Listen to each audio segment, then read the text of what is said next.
fa jalo fa bo folo fa fi fa ya fo ile lo joma le nga ga de va ngo le fiafi ya se I to fa wa le to tu ile de fo ya so for raile o le ulu ya so po o le aso mua o le masina se furu mar tasi o le de to sanga masina o novema lua felu se furu mar fa ya ti o sa mo le wo o sa mo le pele o le ainga ya e me se fo o le atunu o le pale o le sei o le ula o le titi ya tatou te tiu whaamantala o ai. Turi manu wha ma turu inga le leila no langi.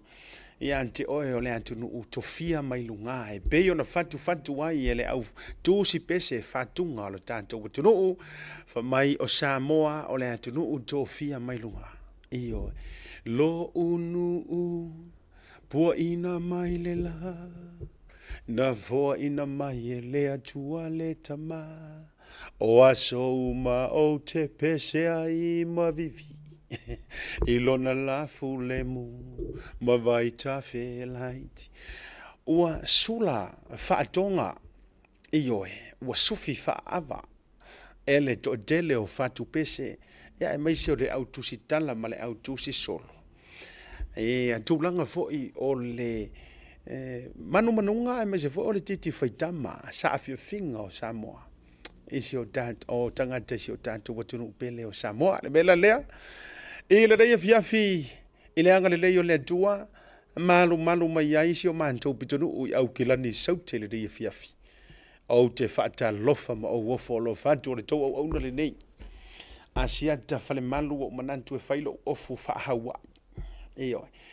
pe tā te leo I Hawaii ai a lava le a loa mai Hawaii tate ofuina ona o mea lofa ia ua o tau o ai fo I Hawaii Malanga le atunu tonu ale e onga le upule le o tatou wa te ia o tatou faitau vanga aloa ai le ia se tatou upu fa Samoa ta o se aloa iyo na pa wa le tatou ofu o le tatou upu yo le ofu tino yo le ofu tino e lei po le ofu tino ma manuina ia ai o tatou tano fi lava fa upu no le upu le o le atunu sa o original pe o le mele pisa ngi le vi o le fu ale su e po le original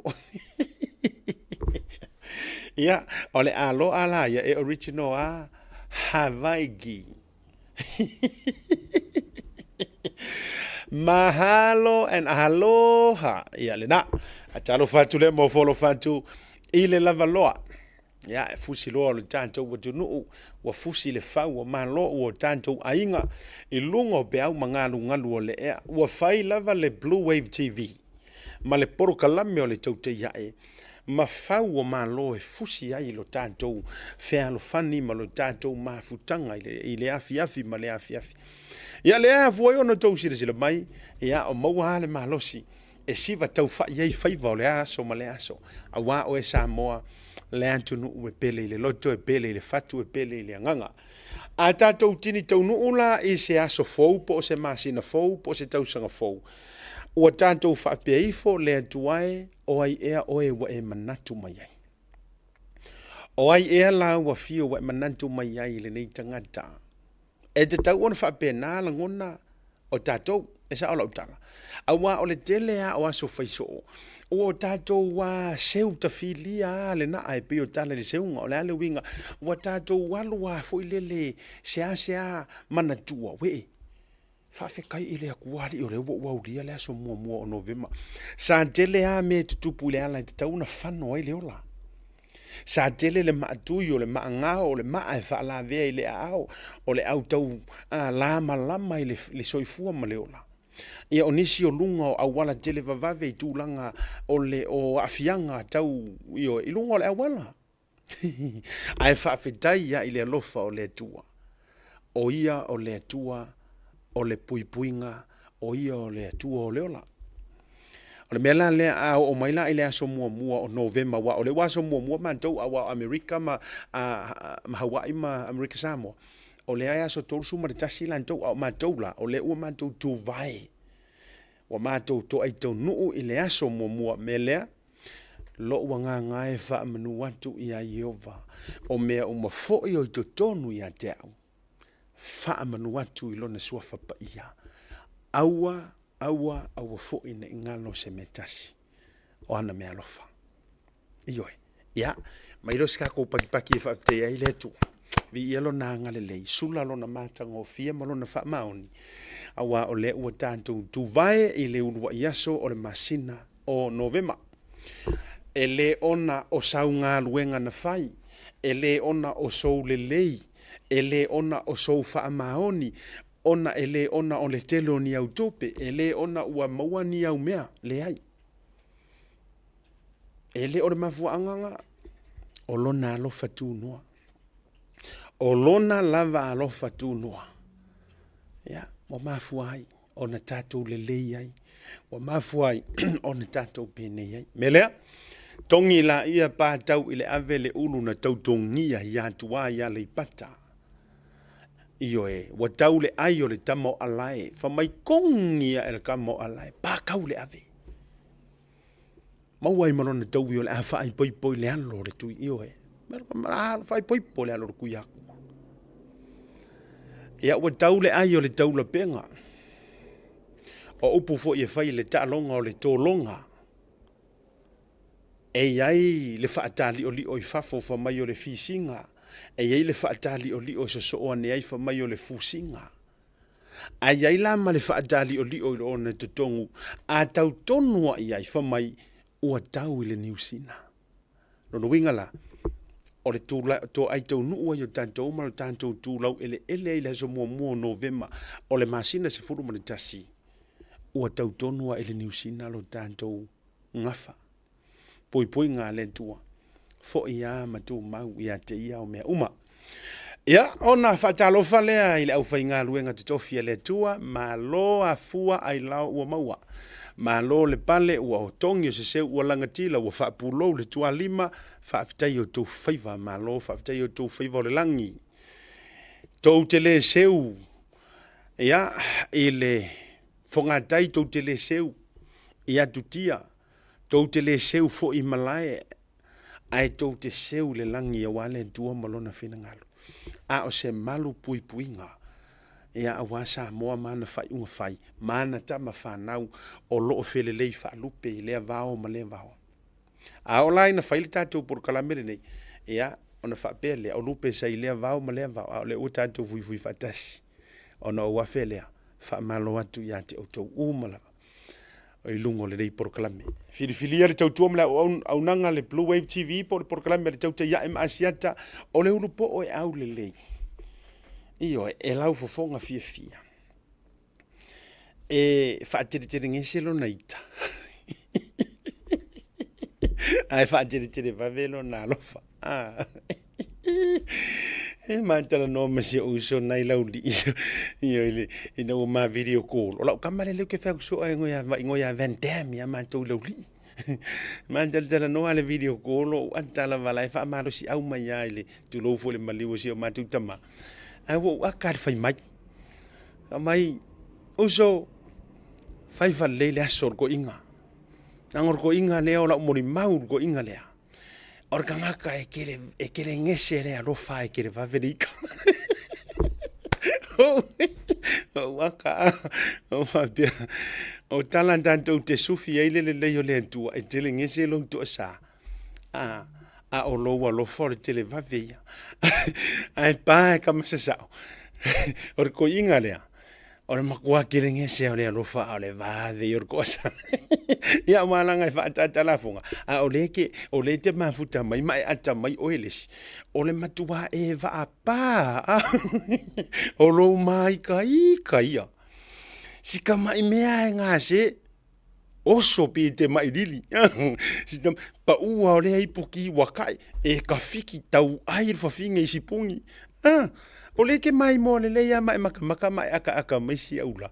O ele si am pingi. Ia tu watu fo itina i me yo fa fine o kai. Lai sa fa i ka maro e lunga sitting room. Ai me se na ka mo fo nga sa fa i le so antuanga maka i ki vi sa fa. Sa kofe. Le mapu fo i le ka malo fia kama le. Mai sa kofe. O mar kofe. Mai sa o tius. O mar tius. E se singa ko lisa nga le lau la mai au singa pankeke e le umma la ku lo pankeke ai fa longo ku lo ka e mai putu o le la ta o dia o enta ma la inga e te fa longo tu lo o ta e seipu ina o umma tu na yau fe au ia na vala au e ke fa longo ku lo ka e seipu ai e fa longo tu na pa u ta e fa oh sorry wa se ero lima le ai pelo uma mena pelo uma e mafua e te longo fia o le ipuna se o le amatanga le fa to atasi sau fe au ai se elo le ipukai nga i lo le o ilela that's fine it's a mistake genuine mistake ai so o kulonga yau fe au lua ko lufa ai pa ulo mari pukai e ke le o ilo atu atu furu anga re so o mai ya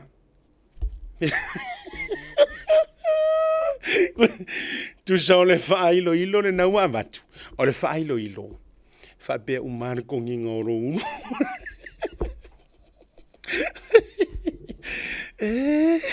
io e ke fiu an life my oh sorry a kama vola ngate ke fiu ke vaku o ai nga me mai e maka kivi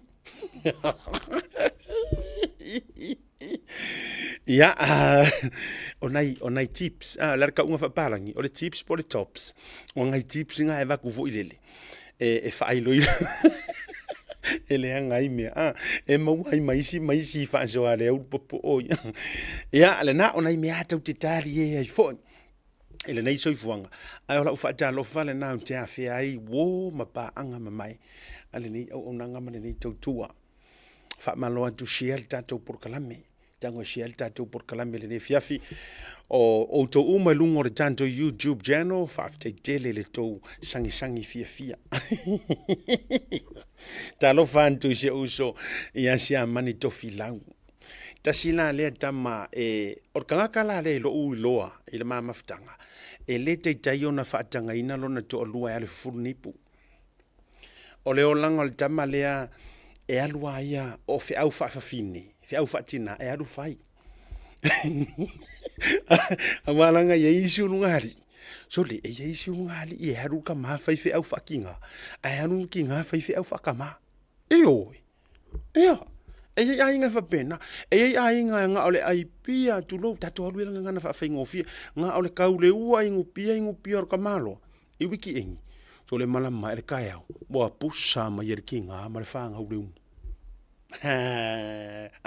e za o tala e ai nga fa pena fa ye te yo e mai agree lo tala ma tu fa ma fa la love o le love look vek wan tongi mai lai lunga love both YouTube and Facebook e agree lo tala le o te fa ye tu o le tele o ainga a me se la sa mo ma tu nu fa o nga ma ka fa so ro ka ma lo fa kirkala e ala ele tai au ua pusa mai le umkuka la ua ka nga mo kava ma me o kavai la ua asa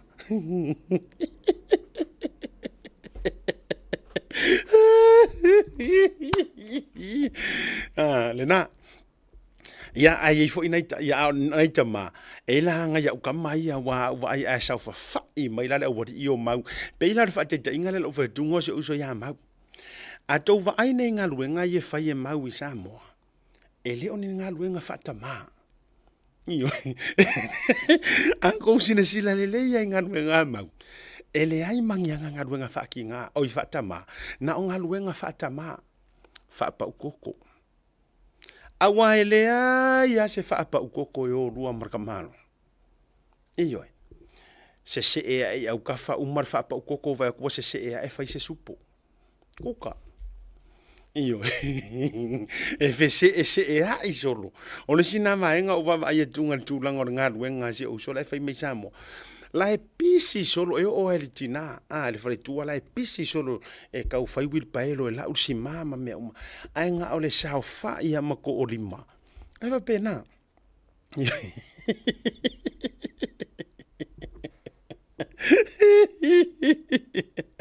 ia le na e ila le tangata e alu fainga luenga fatina ai le tina e alu fainga luenga fatama ai ua over ai fo ila nga I meokinga ai moa sole e faila utala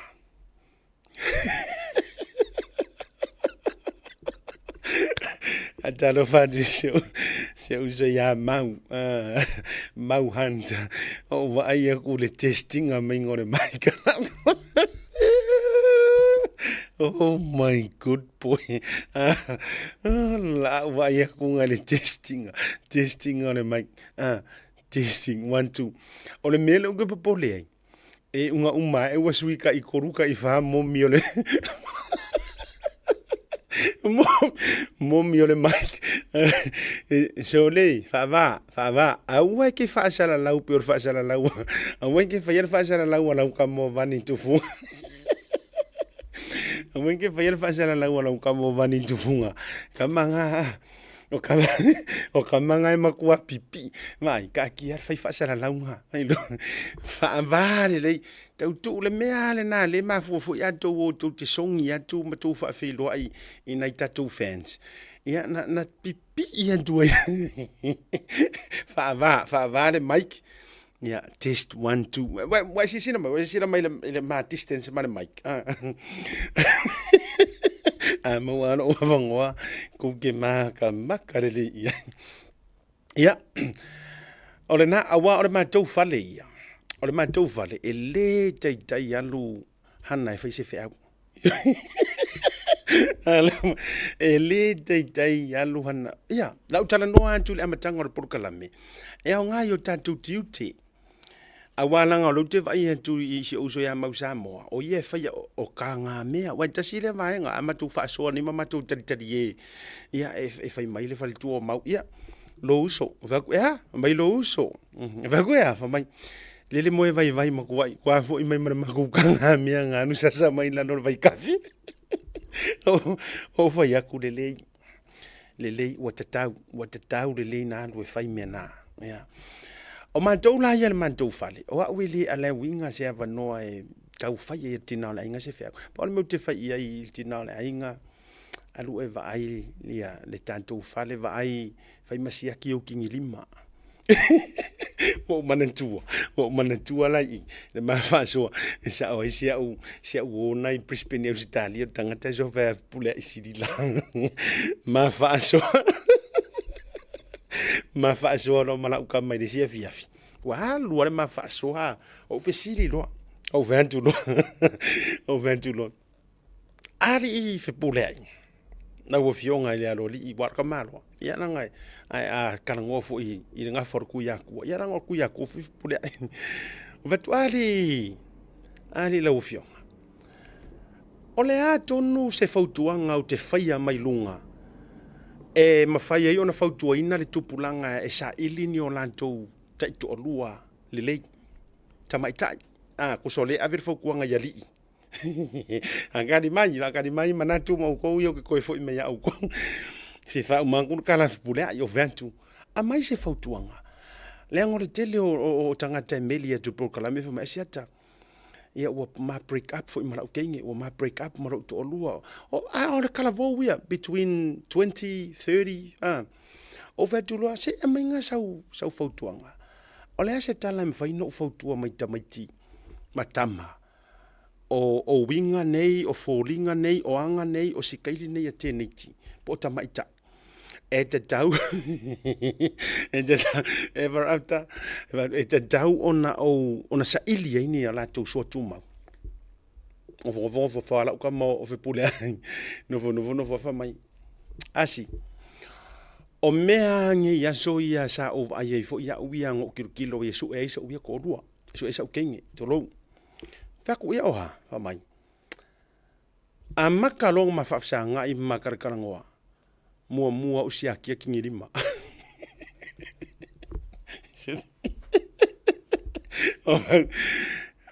Mai e mua usiaki ki ngirima. O vetu la wingo la usau noanga.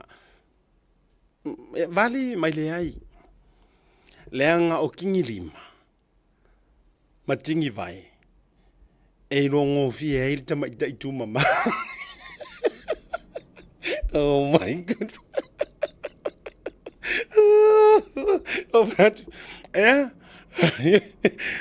Fa mai. Ngo ia la ukala. Tu so lai taimi lai te tala noa wa me ke va ia ko ngore si kaili vali o lau maka ia pe o le whao mai o lau ngiu fo ie wa amata ona a wa matutua wa umar pepe i lalo ai pe la to tatifa va pengi ioi o tautalinga e so o anto i ila fa solo a ko ka kalinga o vali lau nguku pe tapo leia fo ngale ia kala pe e sele first code la ku second code pe o vali ngore fani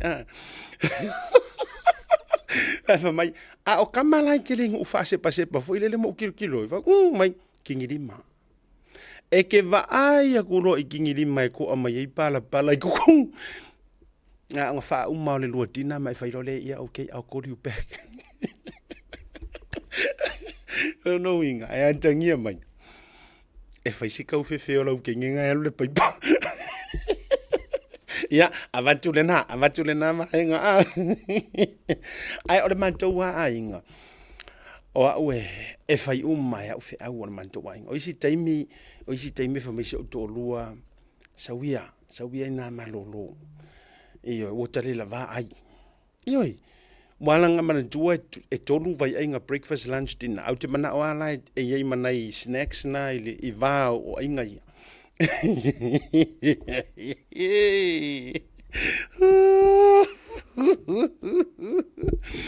ya le na au te lo foi la au ia le se to fa vesela i a suia la mafuta mai le lau Wellington te lo foi agree le lo manatu le agree le lo manatu le o le tulanga foi le e fai le tulanga e fifi ai le tina le ai awa ao ona naita ya sorry o lu ki vai ya kurunga ya ko mengi o me maria le luti atai nei o le ai polonga o sa fe le por kala me fo ile le long pu ali ma so ani fa a lu te vai tu le misi o to territorio la utala le vai tu o fe fe ya wale le fo ina le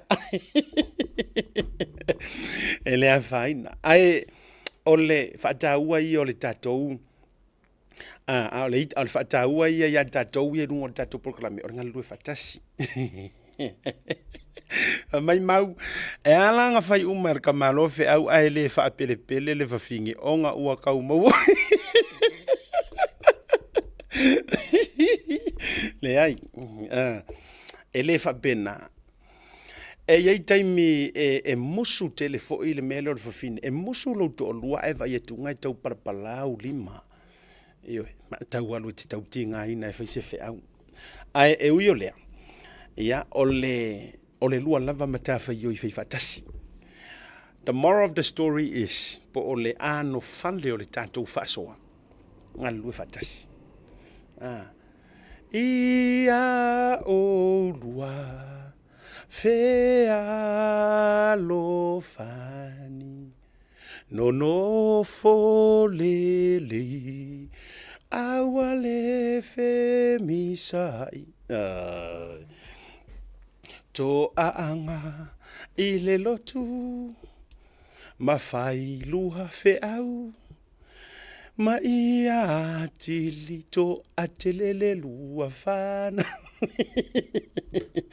ya vai gango e faltaua o faltaua la vai ya e tataua ona tatu nga lulu e fatasi ya itulanga o tonu o tiute ma faiva tonu ainga ya malole ona sai malole fatoto ole fakadia kula mako au va e ya ile tatu fesota inga le Italia po ole tau le lima ya mantou New Zealand ole ama waila sina fesota inga male alo e fasino ile fatu pese longo male fatu pese tau na ia fatuina matusiaina mafaanota ina le vi o le saolo tonga o Samoa wa fai ilangi lana folonga le fionga ya malo tuto tasi kuresa po sauni I inga kuresa ya ai o mawala na sota inga fo I tua masionalo ia Joseph Kuresa ele na male laina le sao to sila mai mo ilana video le sa fa ia le fiafia na fina ua mai a ile tatou porkalame o le tau te iai e malie kele e malie tele le winga o lau tala. O lea ua halu lava suatanga o le vaatele. O lea la ua tau fai surface mai lunga. Informations nei u te loa ua mo'omia e tātou. O mo'omia e tātou le tūlanga ua. Tusa, o lea ua halu suatanga o le vaatele, o lea la ua amatana surface mai lunga vaenga ia. O lea ua matua whaatupu manatu, ma whaatupu langona. Ma e iai la le mea maalie ua kula i mai ai.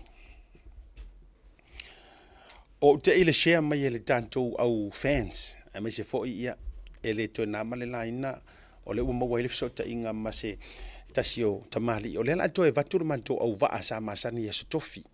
O le talia le toi tonu umai o le sunga le ilo ia ia sauni. O le fo toi tonu umai foi ia alei antaua. Manu foi po kot fada. Ai na no feto la tala le tatu lo la ile malolonga. Ai na share mai tangata ya jau le video o matamata i loa. O matamata. Ai fa sifo lava. Ile acknowledge mai ma fa fitainga mai. E le tama tu lo le alo fa sino ile fatu pese longo ia malo tu tasi a sauni kuresa. Na mention mai ile ma fa soa ma le songa le atawa mai fa fitaia mai ai. E faila utala. Na uma lo le proklami la na fela confirm la va ele atawa pe asu mai lungo proklami. Ile fe filnei. Na uma le por le tatu proklami ana nafi. Mato nufo ia i le studio ma fa soa ia ma le atawa. One of the things suggest mai le atawa. E o bin nice asiata. Leanga o le ufatala noa risi media la wala to fatala noa ina ia le fionga ia tanu vasa Solomona le sa fatau te ia le pese fo ile le ua tele ai ma fina ngalo ma manatu. Fa mai le sa no ngale atawa. It'll be nice. I ta reach out for better reach out to tato te ia. Se sa ili mai se side of anyone o le ainga po alo ma fa na o kuresa to lo lava. Ia le sofa sa ia malo tu totasi. Little did we know, wa te le loa ia le atawa, se o mai lava le atawa na answer for himself. Little did we know, male ma le loa. O lai live le taimi le na walanga mau te le feleni ma. O lai live le taimi right there. Le video sita malea. Le acknowledge mai ai ma whaftai mai ma whasoa. O kofu se sila Samoa. O luinga o lau tala le utuwhai atu. O le o Sofia o manatu tutusai le taimi e tasi. O lea ma ke whaasoa i ma fofau. How can we make an approach e whawhenga ma su ea po ai nisi e whawhenga maua se ma connections anga i se sui po se alo o kuresa. No, nei wale no whai ali atua. A whai e sofitu. E aina iau strong connections o nei tangata sofitu. Maybe I'll start messaging them me tausa ili mai se referral. Ia a le tau te matele iloa. O laina whai le video le tama. Le lana ma waile so ta inga bea le na ta wala tule sunga ya le ata po kot fara le la ta utali ai se ma tu so ta inga po se taimi o le ta le lima ana o se highlight le na o le a ma waile ava no ai fa so ai lungo le tato programe so fa tai e moniata la le tusi e ngalu rue me uma mo le leo ilanto we alo lo faile to la lu wingo lo tala o le tati tau mawhai fo ilanga te tau na a mai se version, a mai se site o le fo i tu o le ainga. Le anga ele whaingo fie le kangaka yanga inga re pese. O le kangaka nga mawhau inga re pese. Ma le anganga nga kusi ai re pese. E tā huala. O le ama wasin tātou wavnota, isi taimi o le tātou programe le nefiafi.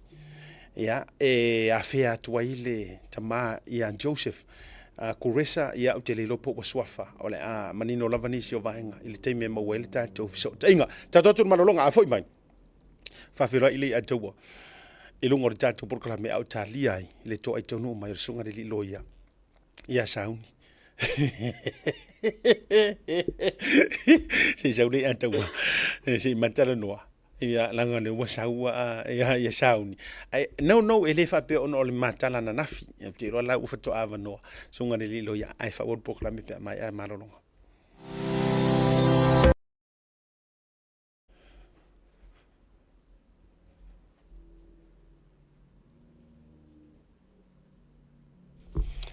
Ya, ai, avia mai ya, avia mai ya.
Lelei o ni vaenga tau tasidua. O loa tasi fituiva tasidua.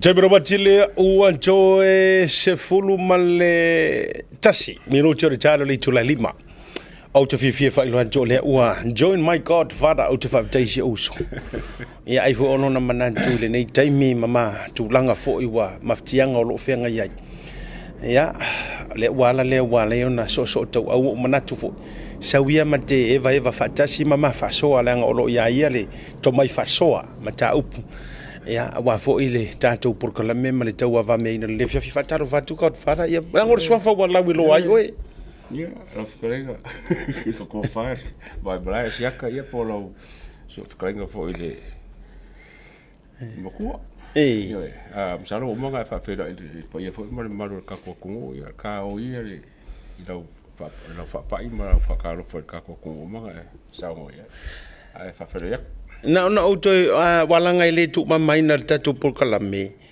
lo swafa le na fa e Vanuatu ya Nemre afio mai ala o fionga Nemre ia walanga atu sa wala ile tulanga o ngana ke rola ukala wa sa o ala lo swafa kot fara ni no wa mana tu Nemre o lea o le savior pisi tangata fa aola to tonga pos tangata la veai ko fa kasia se unite the whole yeah mana tu o se tangata wala tu o se fa aola tanga fo ilele no no winga tu umana ngana fa pertania le ngana fo ilele godfather yeah kao va no te fa so fo kai wala nga le umia le pure fo le fa ia makai yeah ka va no te fa so fa makai malo fa tai ole fa tai mana tu te tau mai o te mana fa so no nga ile tata no nga no umar por kala men nafi lenga ola o fionga po lo sunga na e fa ma itemea ma e sa no mai e o pe nice siata I reach out to su e po inisi o suli o le tamaya sa unikuresa o spo so fua e mo wese ya o lo maka ko vole le kulanga fa sala la e ka fa pa le ngi me o onga ua misila si kauso le kulanga le papelo o kai mila le ka o fai ka o mele la o fai e lisi fa nga ia la ngia fo anko ma le la makaro ya se kai mi fo le ka fo ya ka o ia nga maile a maile si ku se i fa fonga le kongui i ku mo ye lua ia wala nga o mare so o ko fiku ka o pro kanga me la page ka o le nga i kongo le ku okay, o malanga i fonunga ia langonga fonge msaro ka pe a inga i desi ku makali vele fa inga ka ua fa so oi wo fonga oi fa pe mai wata ia fa pe o le loke fu mala ala sa le ka ko fa so male o talo fa lango ia ele fa inga wa ke le o popole ia paul me fo le sai ke au le nganga fo le inga ia mo se abango e mfai onga mo le si ku o le ainga, ma la ko foi la ngonga. Wala nga me fa penge. E a fai ngai la ngonga wai. E le se tama ia faina. Ioi. E le se tama ia faina. O le winga la fa fitai wala nga o le na tatala noa. Ma le lilo i manatu o le a fai lava le video. A le alo e fa sino ia Joseph. A o le la wa ute i o le ta ua mai ma le ta fa soa. Ioi. O le ta ua mai ma le ta fa soa ma fa fitai mai. O le winga la u faila utala se e la ngonga e tino matangi le lei because e nana o fai atu la utala nei ever since no fa alongo le usuina lea makua i o le seto lai fo ia malo mafofa yes O le sa o vai akulanga video fa pela ia so video e kango e mai le version muli anga kusia kulesa nga mai ko inga ia ko so mo mako fa kulo mo so ba ngo tiro ka ngo ma sia ka ngele ka poka ya sa ke fia ai e ka ola ko yo o mo sa ba ngo fa paling ele i el mere ka ki ka ngo ai ia ma ku ala ye li mo malo la ko yo la ko fa ka dia ai o mai al ka ko ngalu e te lo le so lua vai le stato programa le so fua na faila o so enga na faila no so faila por kala mena matua faila o so enga ati lo la utala I actually thought maybe o le so enga sa o faia na trace back nga ile tu singa lo na tolu le nga usu loa e le afoi ele afoi pese malua ma piula o le version la le na faia weta solomona fesuia inga ai wo ko e alu le so enga ale tau te ia maua i loa makopia of the original version. Le tu ina dulunga. Asisila mai la Samoa. O le ulu wa i fa ngoka inga le o pesi. E le o ngoka ia le ngausu mai e tulau. O le ulu wa i version la le a tau sisila fo la ilunga i lunga i pito i lunga. E le o tusia ia ua toe te wina tulau lava e le tamali ia Peneweta Solomona. Lai ta maua ia na o le suafa o sauni. Ma o le urua i kopi lea i le whaangoka inga le composing o le pese. Tamala lea, o le urua i au fai pese fai mai na la tau usuina le teimore sisi ngāfua.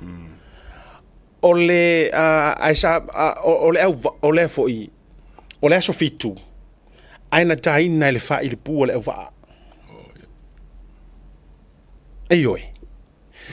So this is the original le wa vatulunga Samoa. Le original lea. Ile teimina tusia ina ima compose whaangoka. And this is the original. Lena engraved lo e malo. Le la tu ina tulunga. Ai le ifaya ai le whaangoka inga. So there you go. Le lala. Tausi sila mai la Samoa. O le whaamanuia le tua, ia whaamanuia le tua ia Samoa, aso le sisi ngā fua ale malo fau o Samoa e sifo. Ai wako sisi la kula songa e kusi mai ei. Aso lua, aso mua, o yuni tasiiva whavalu. O le pesele nei, sa whatuina, ma whaanota ina, ele tō wha a sauni i fo i inga kuresa, ia pia, ma ua filifilia le komiti au e sisi na ile fua ale malo fou o le atunu e ingoa o le fua o le saolotonga o Samoa.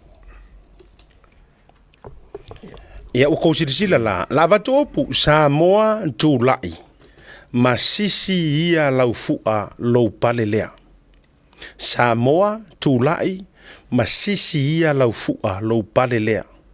Vaai ina fetu o loo wangiangia ai. Le whaailonga lea o Samoa ua mawhai ona tautai. Oi Samoa e mau lau pule ia whaavavau. Aua e te fefe e le toe avea lou pale. Avei original upuia.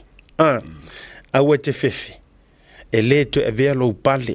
O lota sa o lotonga Samoa tula'i ia angia vai la ia instead ua angia ia angia laufu'a lou pale lea o le original la lea o le tasiva o no lua kusor su enga la lea tasiva whavalu kusi le version lea tasiva o no lua lena toe suia lava e kuresa le saua iloa Yesu na maliu mo Samoa o kuresa lava sa toe suina le version le tasiva o no lua ina ua actually tu to atasi Samoa ai o tu atu la o le fatunga o le Yesu na maliu instead Samoa ua mawhai ona tautai. E peye no a ngā i ata o le fua malanu ma me uma le i ataua? Ia. Ma kau le fuenga mo whai le fua ngā whawhiku. Kasi iwa whawalu lava le. Kasi iwa whaiwa whaalima rofeku. Ia, masalo, ke minga ili i se kako kukokasi. Al keu unga mar kape ngā kukokasi. Le langa.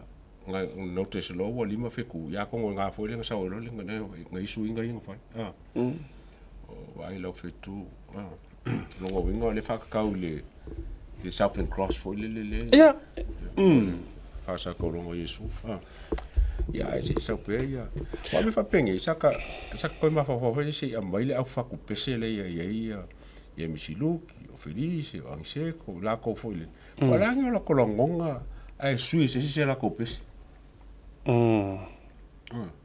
ai me fongi wa 4 milionga su fa ia ka palangi o la ula fesili o la yo la fesili lo no winga le swinga mua o le swinga mua ia wa mantua le original ia le na tusi fa valu tasi fa valu o mai lo le tasi va no rua wa actually wa tuto atasi pe yo inala le na suia i lo le leina lele sa o le avoi o Yesu na maliu instead ua mawhai ona tautai lono winga e pei e tau watangia mai e whaatusa i le koluse fo i lea i le tūlanga mai o fua Southern Cross fetu le lungo le fua o le koluse o Yesu ngā maliu mo Samoa tango a yale o le tangata ana ia le pese ko e sui so tumina o le suinga ia ai a sui e kangaka i onga le pese e le iso ngā whainga e sa ola utala e lea ia se whainga a whape o le pese ale i ataua alua e liwa e manga koe kau kiu koe sui e pule ale i ataua mai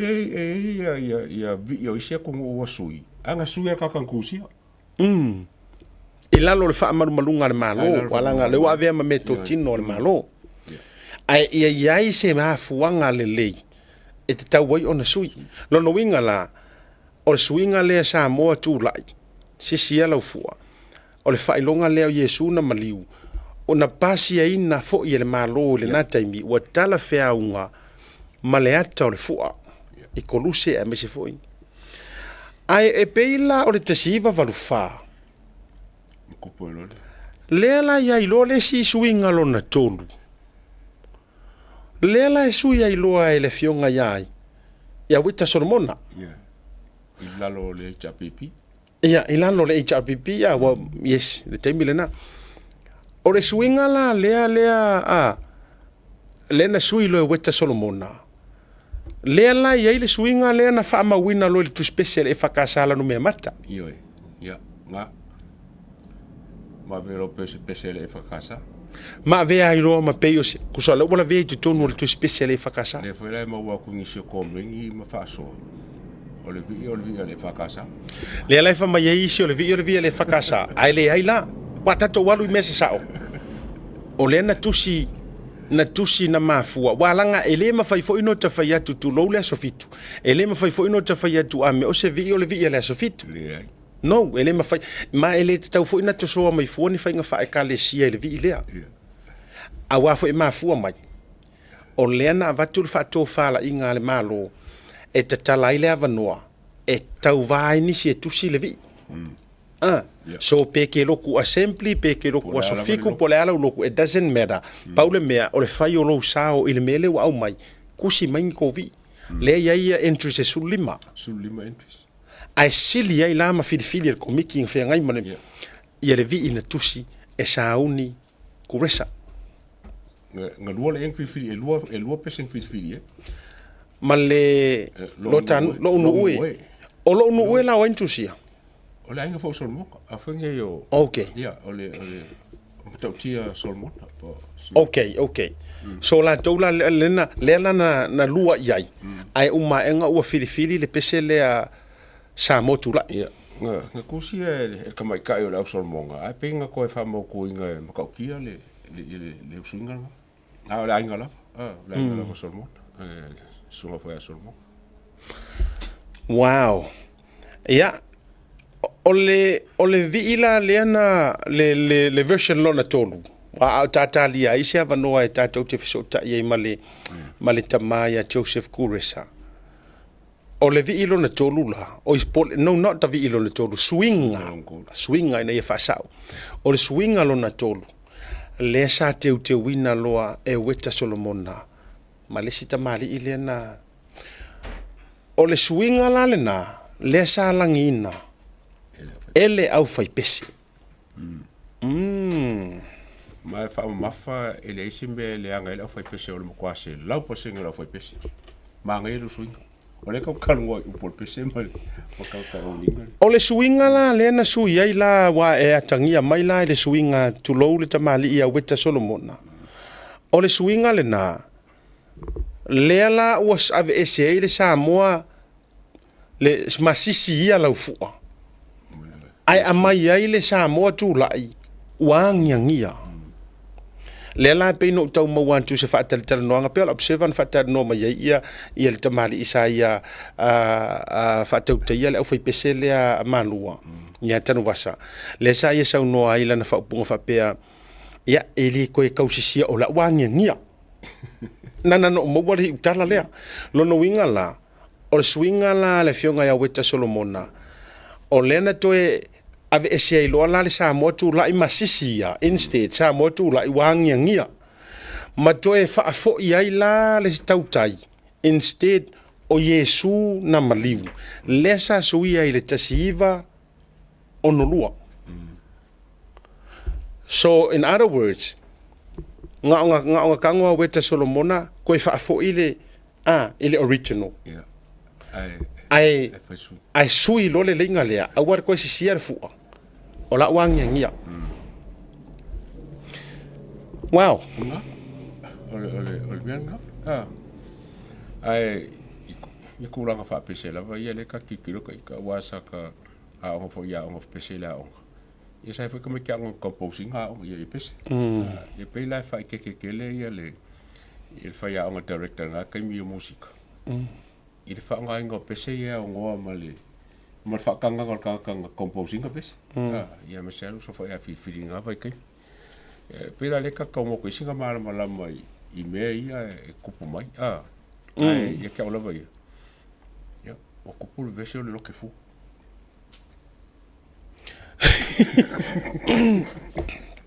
Wa esi me foi lenga le limbai le kala le kamalo Joseph. Asa foi kau le history o le bi o le fu.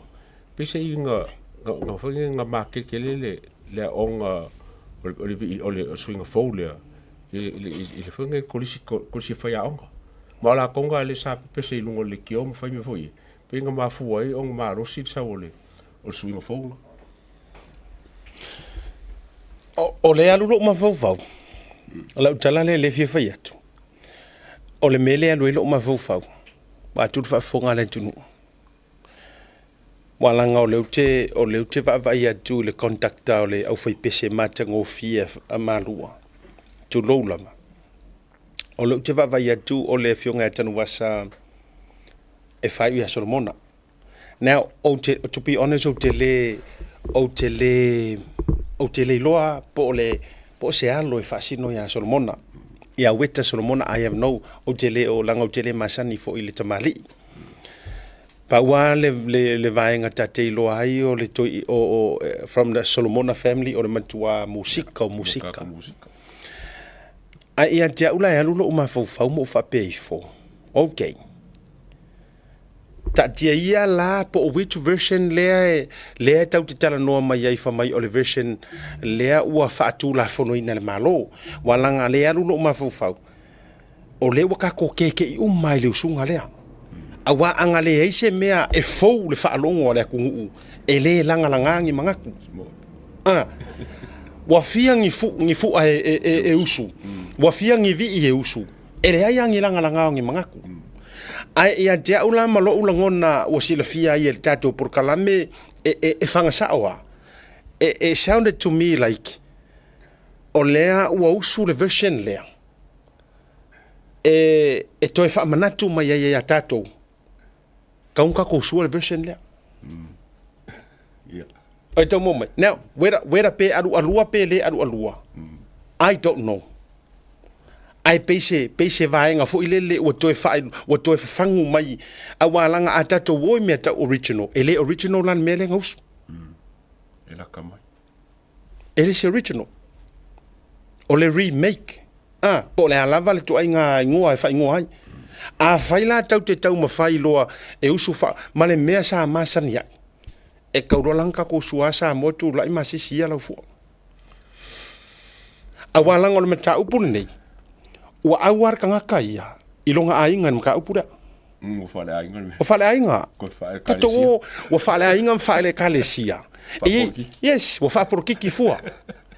A walau te i fo i tustusinga ngisi. A o ka ngaka fo i e kapisa mai.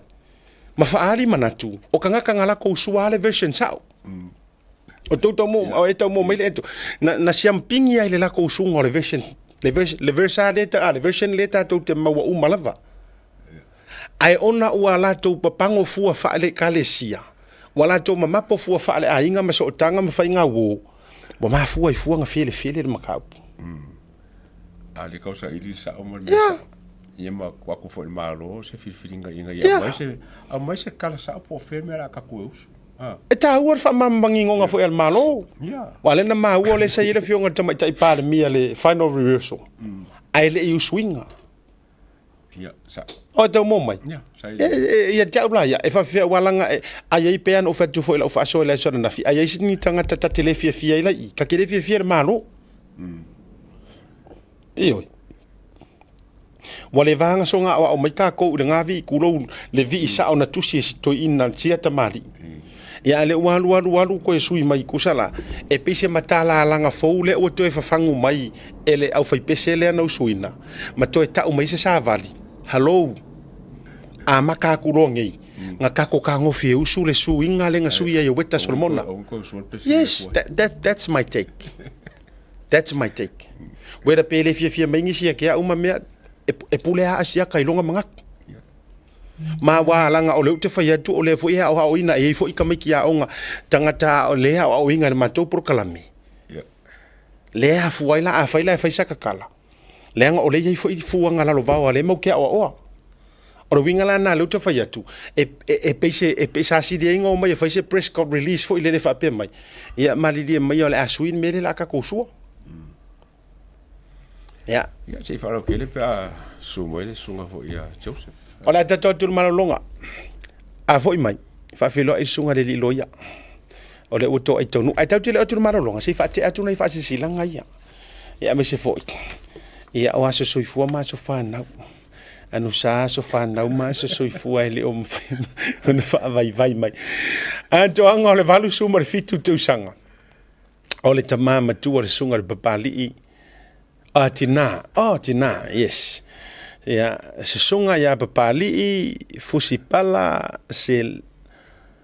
selemena pa tau ili o papali I fusipala selemena paa po paa ia le na wa ka ko fu erwa se pelanga paa la ngai ma se fa mafa mudi ia talili e vivi ia o mantou lo jo ileli ona o lona lofa ele mavai mo ele tina pelina papali fusipala ia antawili ili fa'avitai ua ulia mai le varsuma le fitu matua soifua le tina o lou soifua alo fa'aga ma fa'amaliaga o lou aso soifua mai au aiga uma lava I so o se tafa o lenei lalolagi ai mai se o lau fanau ma fanau o lau fanau ae silisili ai o lo fa'aga o Vilomena ta'alili so it's ta'alili no o tauili ili mo oe le tina peleina happy birthday mama ya familianga na la tonga le varsuma fitu sanga o le tina pali fusipala selemena pa ta'alili I le neivanga o le fiafi o le isi tanto wasa soifua lea o le aso soifua o le tangata leo te vai atu e po e meirman mata o le fionga ia fui ava ili peseta e sekia tau vao yes sa mafelo I Utah. A special day, a special wish for a special dad, and that's you. We love you and wishing you the very best of everything. Daimolo lo fa fai be mo imanto. Love from your eternal companion, Poel Manu, and your children and grandchildren in Eagle Mountain, Utah. Fa bobo toi malo fa anga maya asiata fa tai fo I ma tanga ro fio ko fio velili, por fio pista. To angolo wa soifu ai mana ia awana I tau mai tau sanga e loai ua e to ina ia ole si tanto wa soifu ia e ke fi ngalo fa io ele o wele pa o lo ala se fa nau ole sunga ia tito tu pona I sole ola kamale o sunga fi au ori fa fe ngai ngali ia la sunga le fa fe ngai nga ia te loa po le ngore kalesia la kamare wo ye taimili nei. Happy 62 po 62nd birthday dad ia mana wi tele lo wasa soifua te talo ia fo I pe ele turis tau sanga se tele tatou te mafutai be le rio langa le tumau. We thank God for everything, praying that God will continue to bless you with many more years and strength for you to continue what you do, catering to your church and family, forever grateful. Your hard work goes unnoticed, always putting others before yourself and being the joker that you are. We are blessed to have you and we love you so much. Alovanga from your wife Tala Lele, kids Talosanga, Jason, Tino, Gloria, Nise, Mena, Lanu, and grandkids Demi, Anita, Titas, baby Gloria, and Alolani. Ia mare tātou whaasilasilanga whaai I le nei fiafi. O le whaasilasilanga le nei mai le tasio ainga sama wala I vau.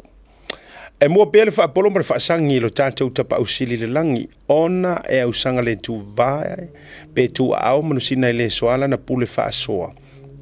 I lo o tau soifua malo ne yola.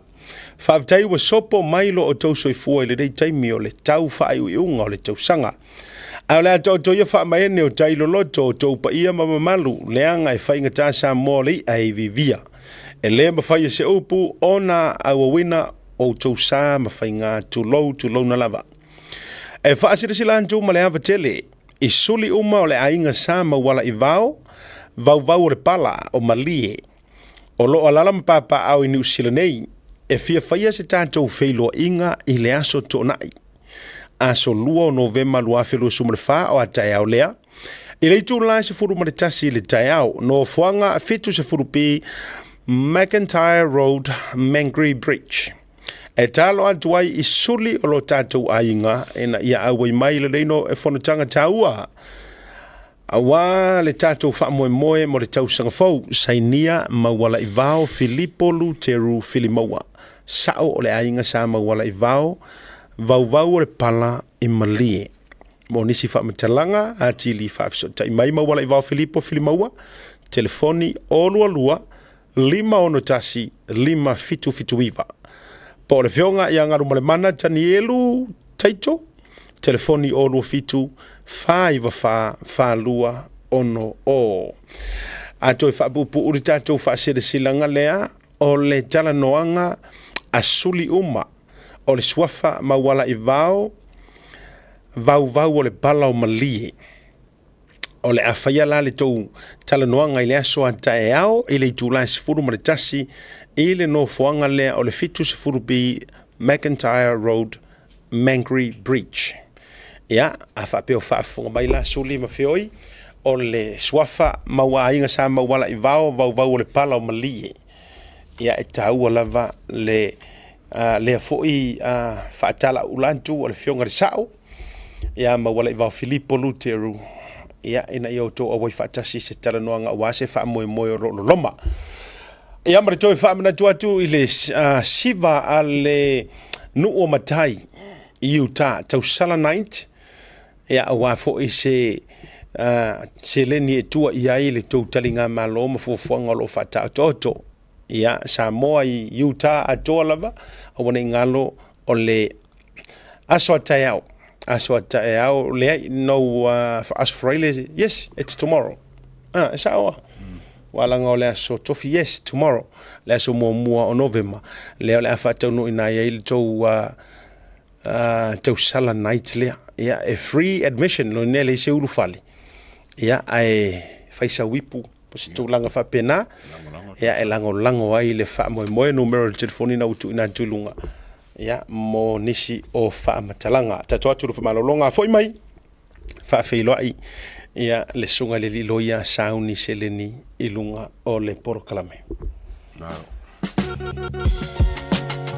There is no better way to support the 685 than to buy locally sourced goods.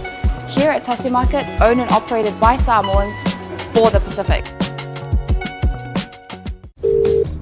Seal Plumbing. My shower head's fallen off. I'll see you soon. For all your plumbing needs, call a Seal. No job too big or too small. I'll see you soon.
Mo le whaongai no le talo whawau.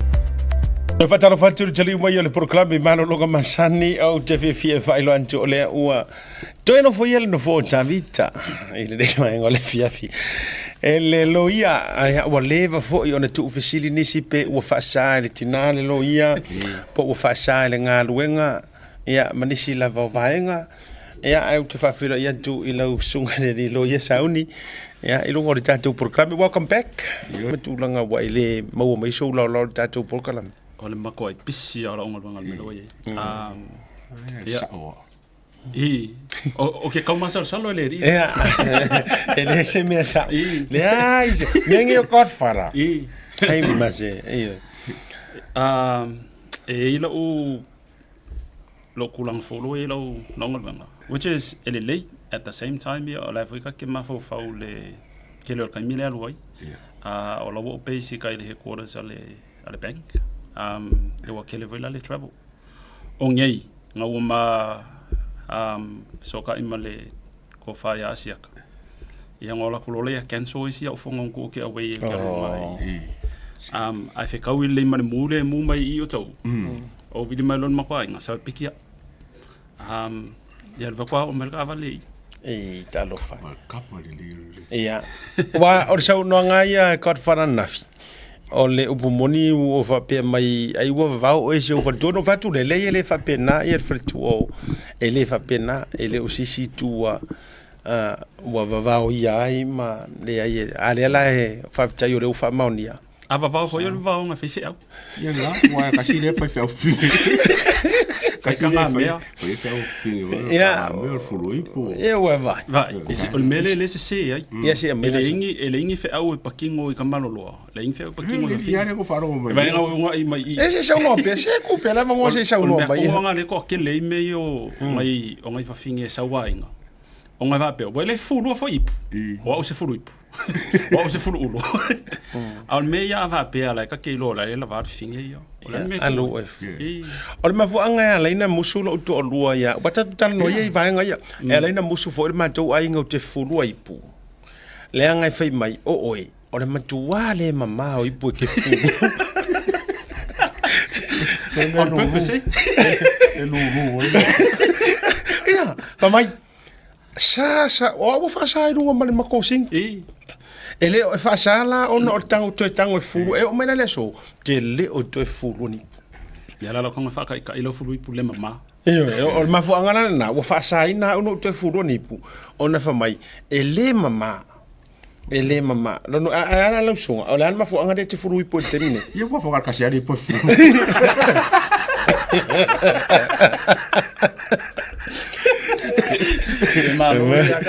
Matua. Foi lang o god fa.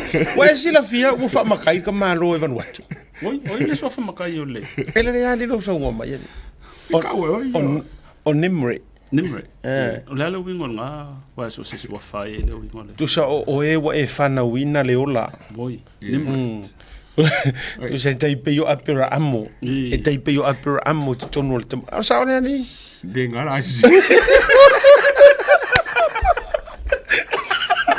Ngala ima me fa popo. Ngala fa popo. Era, se sa ngona ai. Ora ninge yeso e fa popo me ba nga fi. Kasi ala ka dia. O sa ngi dai fa aus. Wa pa nga me go ba ko fa fa. Ah. Ei. Ara ga sa ring sa. Wa me go ba. Le me ala le aka ko wole. La ole fa fonga mai le atu. Ole fa mai nge ole ngo ole winga wanga fa mai o Nimri. Pei fa tu sa ole fa ola. O se tangata la vea. Lo no winga anto tu mai fa to fa la inga o aso nei. Ole tam pesi tam ma pianga fa apela amo. Apela amo. Pesi tam ma fara of. Ia fara of a nation.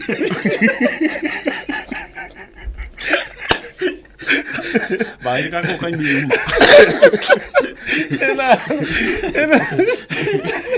Pues se la so ka ke mai. Pula ka go ka.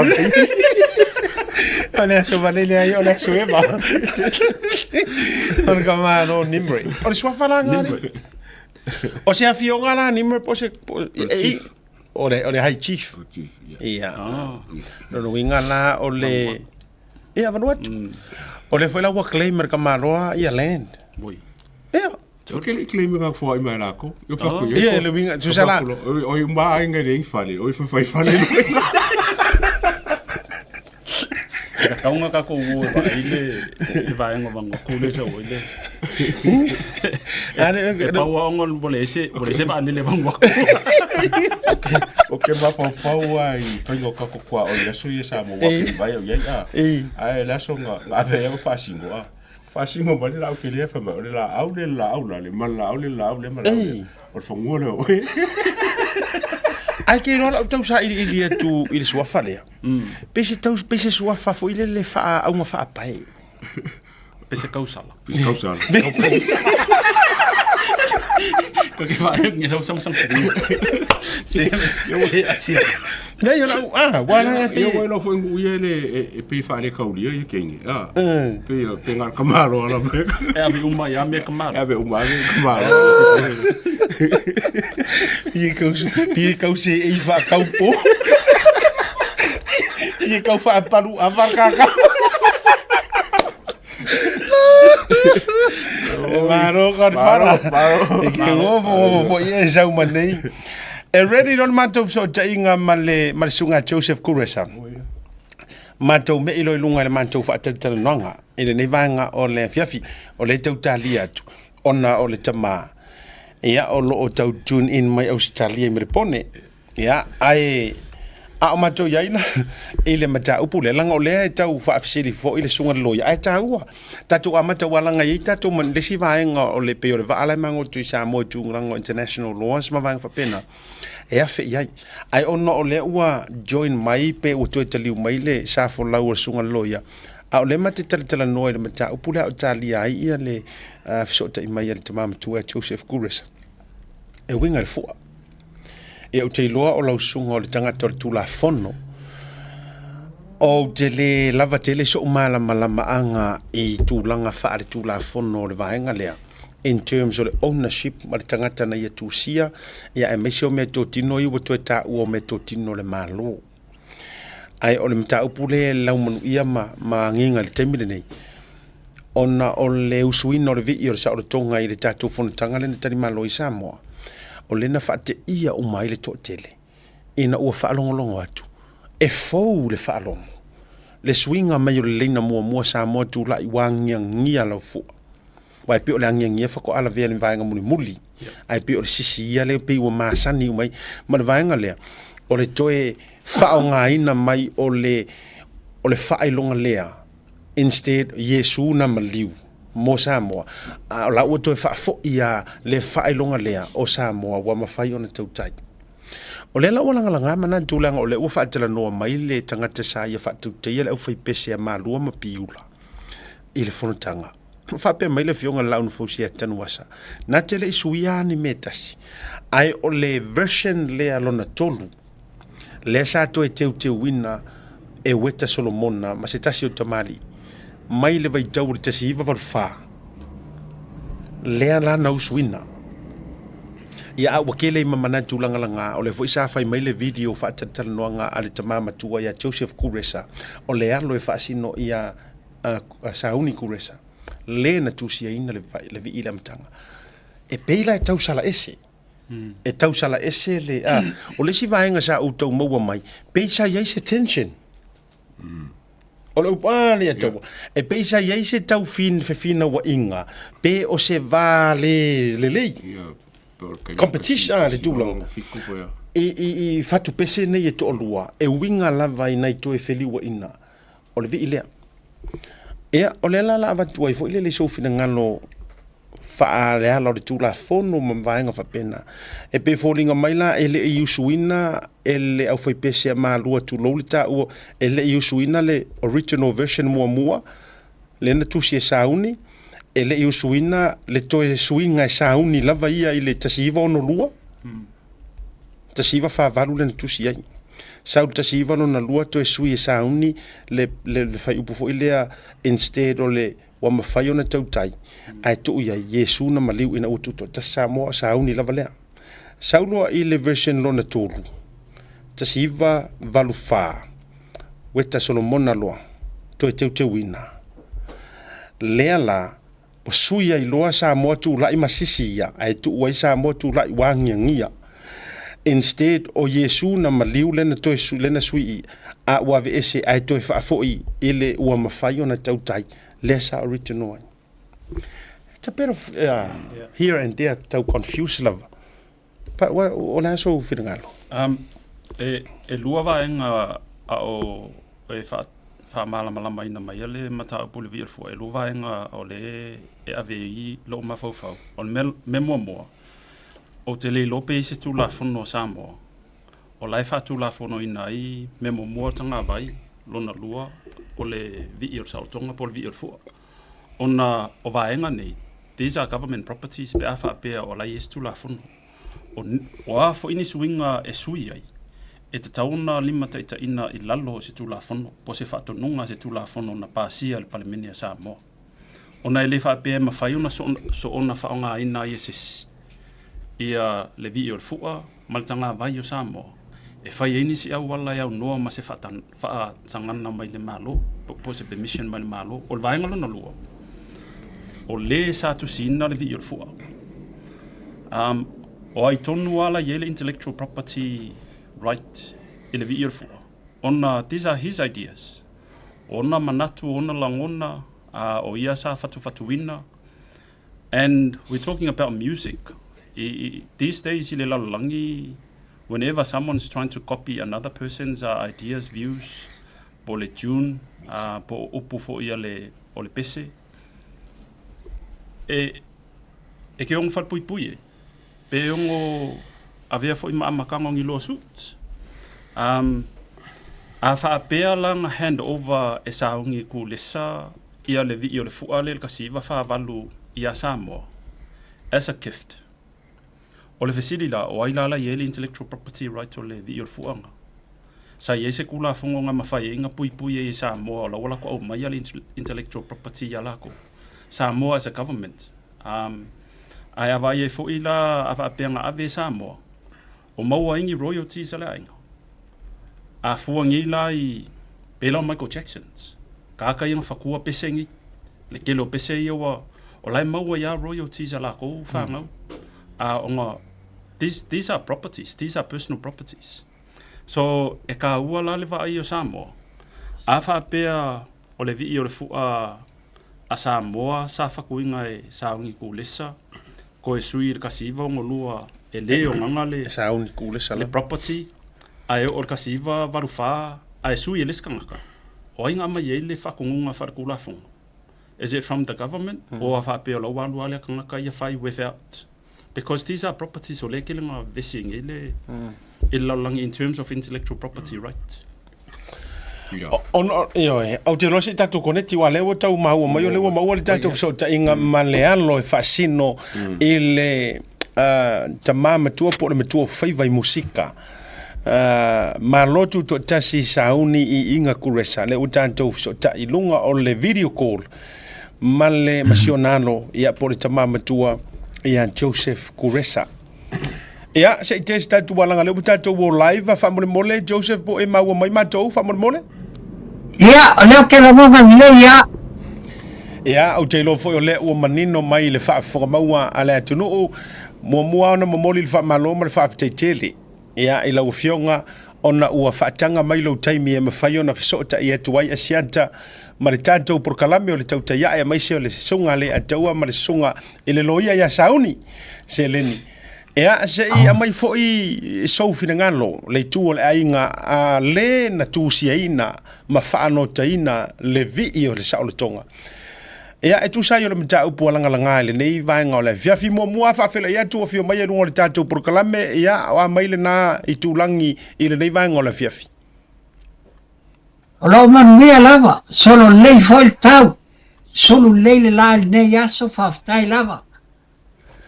Ma lo whaavitai, o le a tātou o loa, i le tātou whaatatara noanga o no le manumanunga fo i lo taimi. Ia. Sei whaisau whina ngalo i le mata upu alanga langane. Mua lava, a mai sau whina ngalo, ai le eva tuana i whaafisili tawhatawhane o le mata upu. Ai o le asela ngona o lau fionga i le tūlanga o le usuina o le vii walanga langa ai whina ngalo ma manatu le nei taimi. Ia malo lava, o le vii asa maasani ai, ai peita ai ina ua maua pēnei fesuia inga. Pei ua whale tonu i pēa mawhawhau o tangata o tātou atunu. Sa tupu whailal mele ni sila. I nāwa i tau. Ono leo swingo i pese. Olo ta sa olo tonga. Limpat lalinga. Sa vevesi e kele mwhame wasoi le vi. Al sa ol pese olo ta sa olo tonga sa moa tulai pela o le maenga nga sa manatu tangata wa e se ale le leo o le fati ol pese. Ia, malo whaavitai ati oile. Na ona fia fesili atu lava lausunga Joseph. Ia. Ina ia motu le pā wasi la fia, sari langa upa uia teau. Ele leilo whai lo mai. O oi o le alo e whasino ia kuresa i le tamafo whai langi le wholaunga ai o le lona fia fo i lausunga ina ia manino le whafonga maua le atunu whamone mole. I manino lea.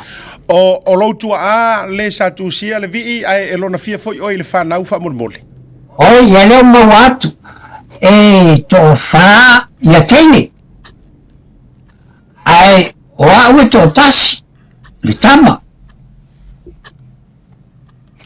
malofa to limau ya le to limau le matou malofa tai o le maja upulea walanga langa ai fina ngalo o le usuina o le fai upulea e whapea Samoa tulai wangia lau fua lo pale lea instead o le usunga e masani ava ona usuina Samoa tulai masisi ia lau fua lo pale lea o le isi laina lea watele na lungala lo ai o le swinga o le upu foi lea por fai upu o Yesu na maliu mo Samoa ia ale ua toe sui tūlanga i le fai upu fo i lea o Samoa ua mawhai o na tautai. E mawhai na i tau whaasoa mai whesui inga ia.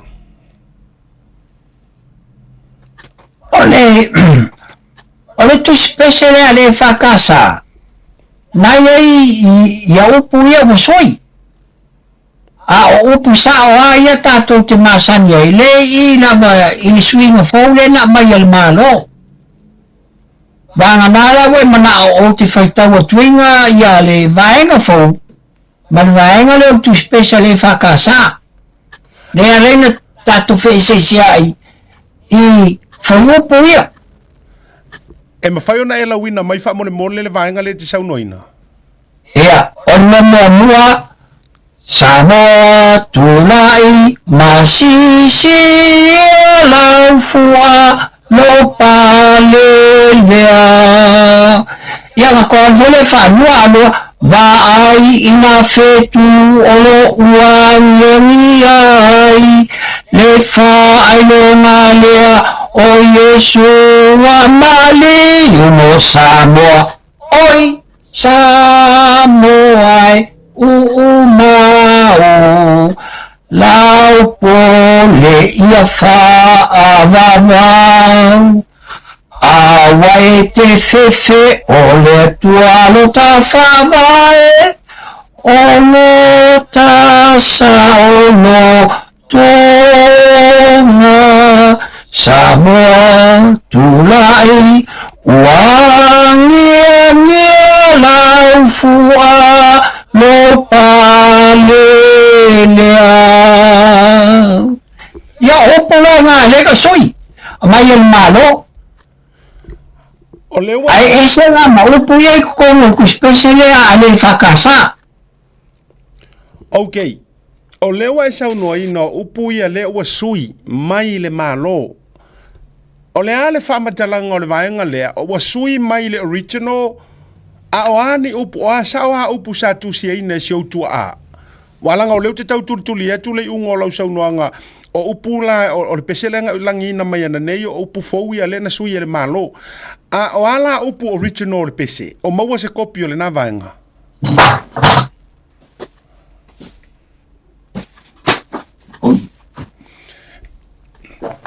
Ja, tau sauni mai le tamaya Joseph sauni. Sorry, Kuresa.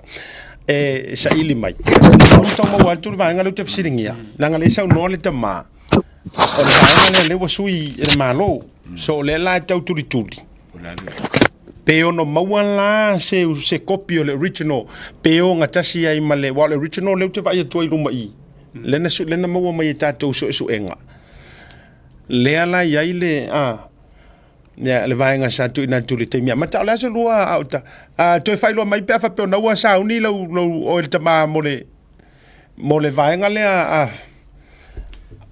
o le vaenga o le o te fifsili ai le sunga ya Joseph pe o ye ni fa mo monga le ainga o ani mali li nga ale lato tama por le tu ale ainga male malo e tu langa ile because ole property la inga.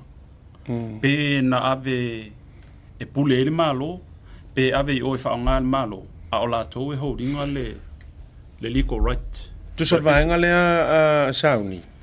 o te loa le anga e atangia mai o la ua pu le malo ona fo ile le te fai tau atu le amatanga le afuanga o le competition sa fai inisi lan tau te tusia ina ni pese mo le vi o Samoa e fo ile le select mai le vi le lan pe na saulo le final two final two le o le pese a sauni ia malesila pese le lo unu ue o Samoa pe ya la le vi o le pese na sa fatuina le tau so no le atau o le aingo Solomona ai manu malo i lo le pese le le ala wa lo ma ya anano to fa fa mo le tau se po e to mo mai ya okay e mafaila ona e langina mainga le original version le sa tu siaina si o tu a fa mo mole Lela o so aku ya vo ya fa le yesu upu o so ya ya ole matumua itu al malatawa ainga ile tai maleva al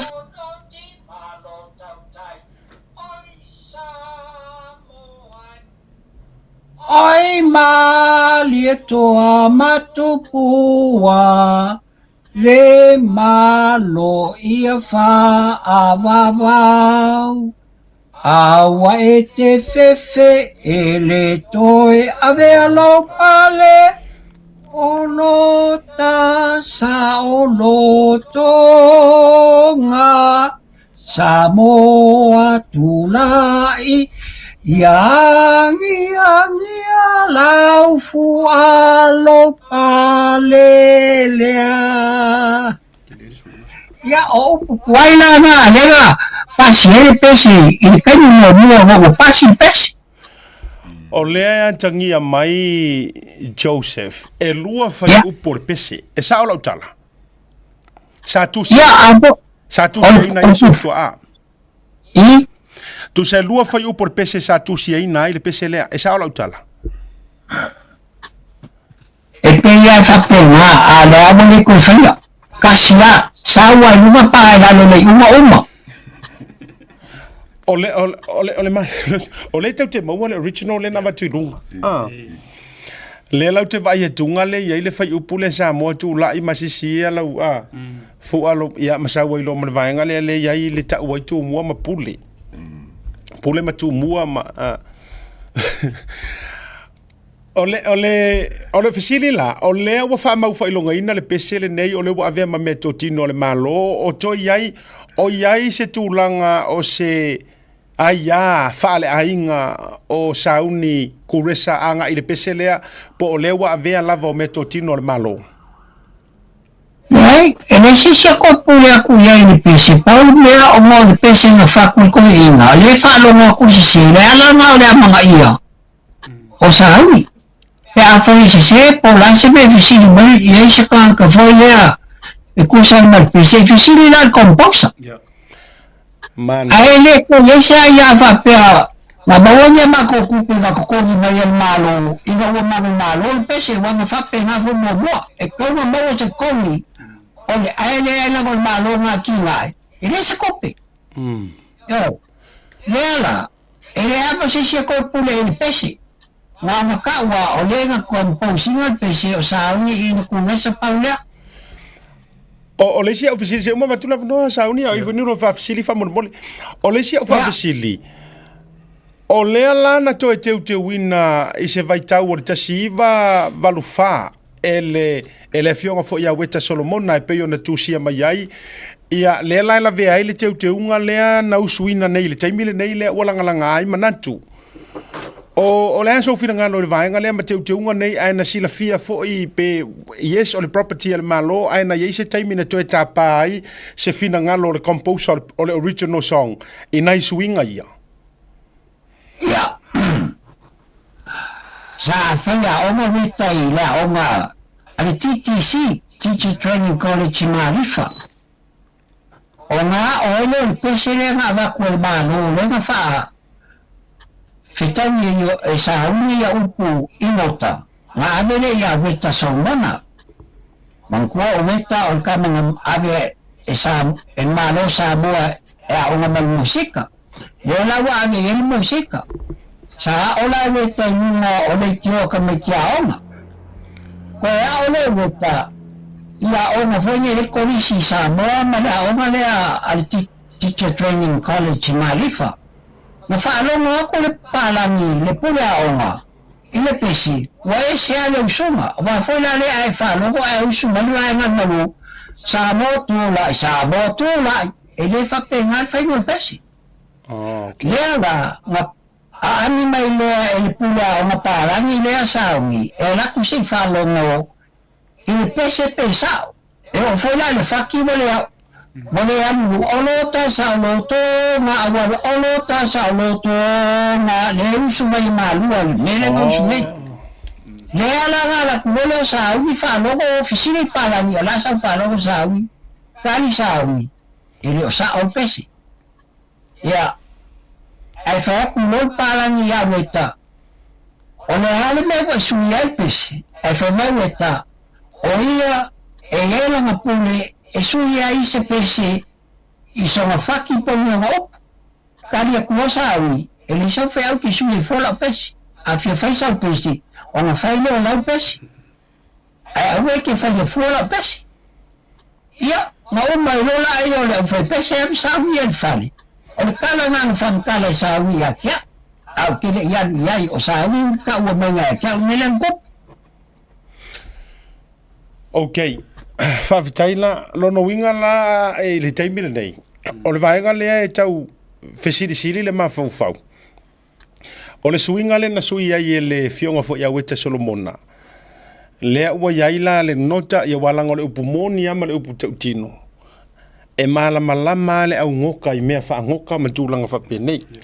A o le lava loa i o le au pepesi. Whaingata. Na o le pese lava ma le tūlanga wa iai. Pau a le vaenga o le maitau upu. O le maitau upu o tangata ma tūlanga whapena.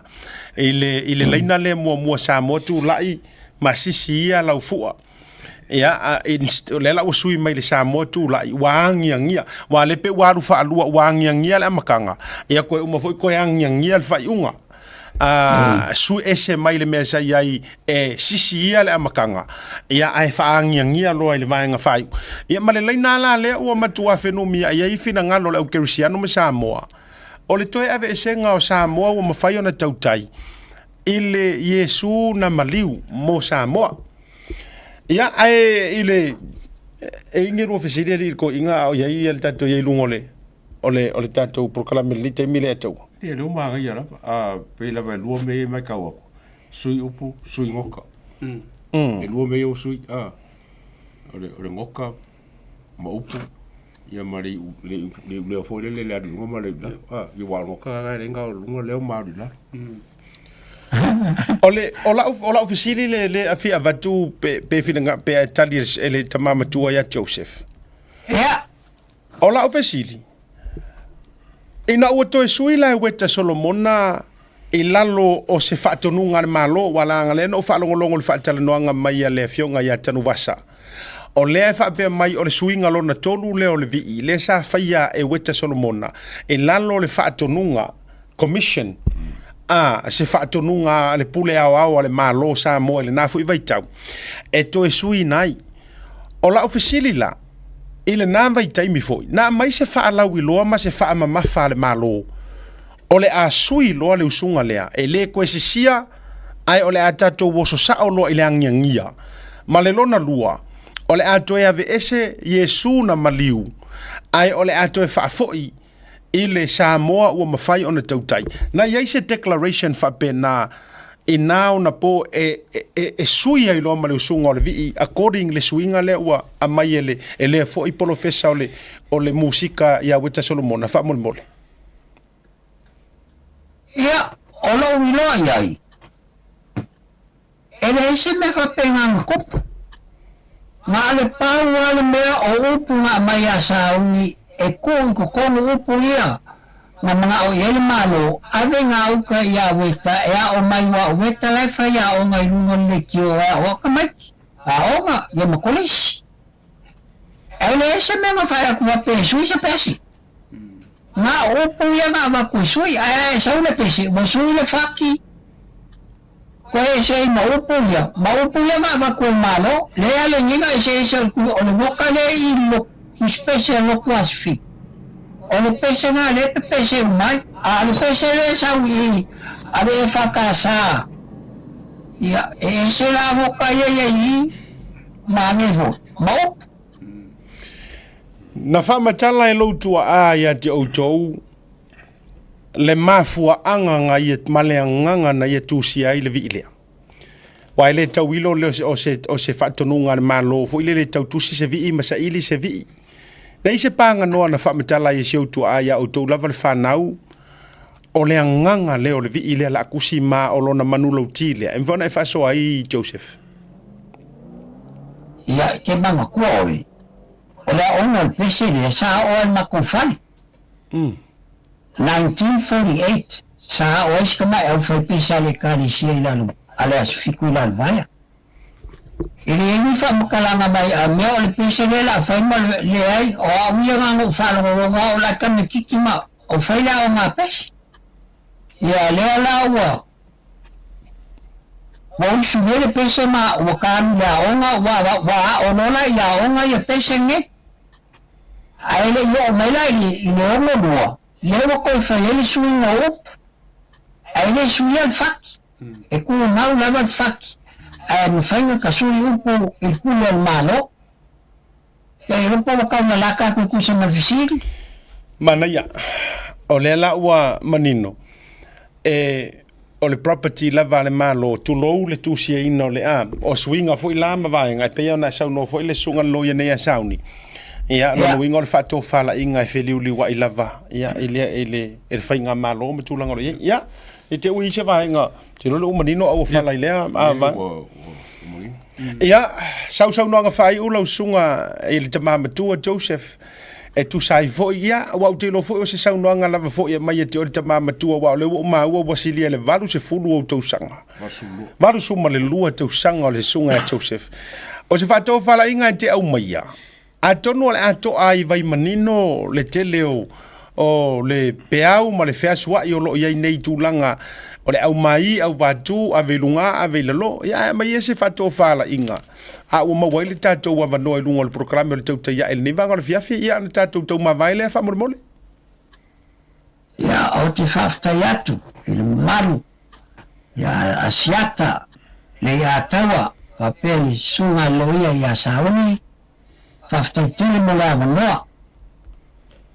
paula mea ia fia tangata tatu atu o tatu tu sa o la ngal pesi mena ia awa a le tu o besao e fi ngau pe male loto mali tangata e lua la me e te vai ai na asfatusa o le mo ai la tu e se moli ai ola male si moli su mali o memoria e kero aku le mori le ona kia a le mori su mari o mori na ki fia ai e fa pe na fola ka ko kam fai ia mali le fiu ngano tatu atu a mai se malo e mal pesi ia ko paulo si natu ia fala talata tu ai tu sa martato viafi alo fa tai tele lava Joseph ilo taimi fa tai fo ilo fa to fala inga manino ia me se fo i o lau fa soa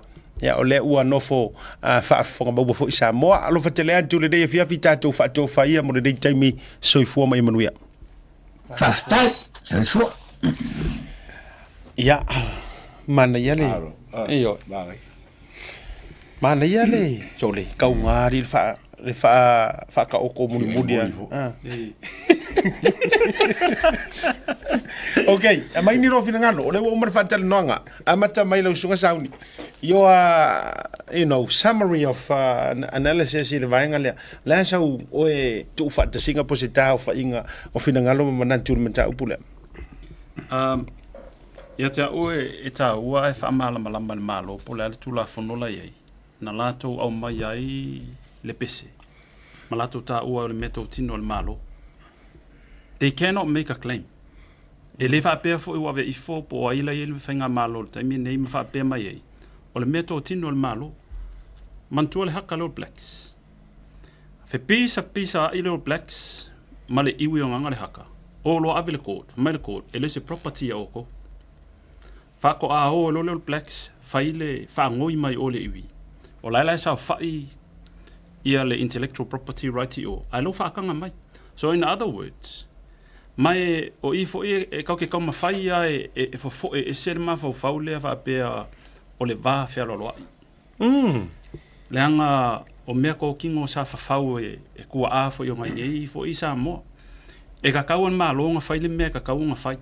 If there is no law, o lai whakula whango i ngai, o mafu alalangi e kau ke mafu whauai. O makula le sa suia le ia upu ma le o le vi o le fua peonga iei le kanga maa loonga i ngai. Next 10 years, next 20 years, whose turn is next?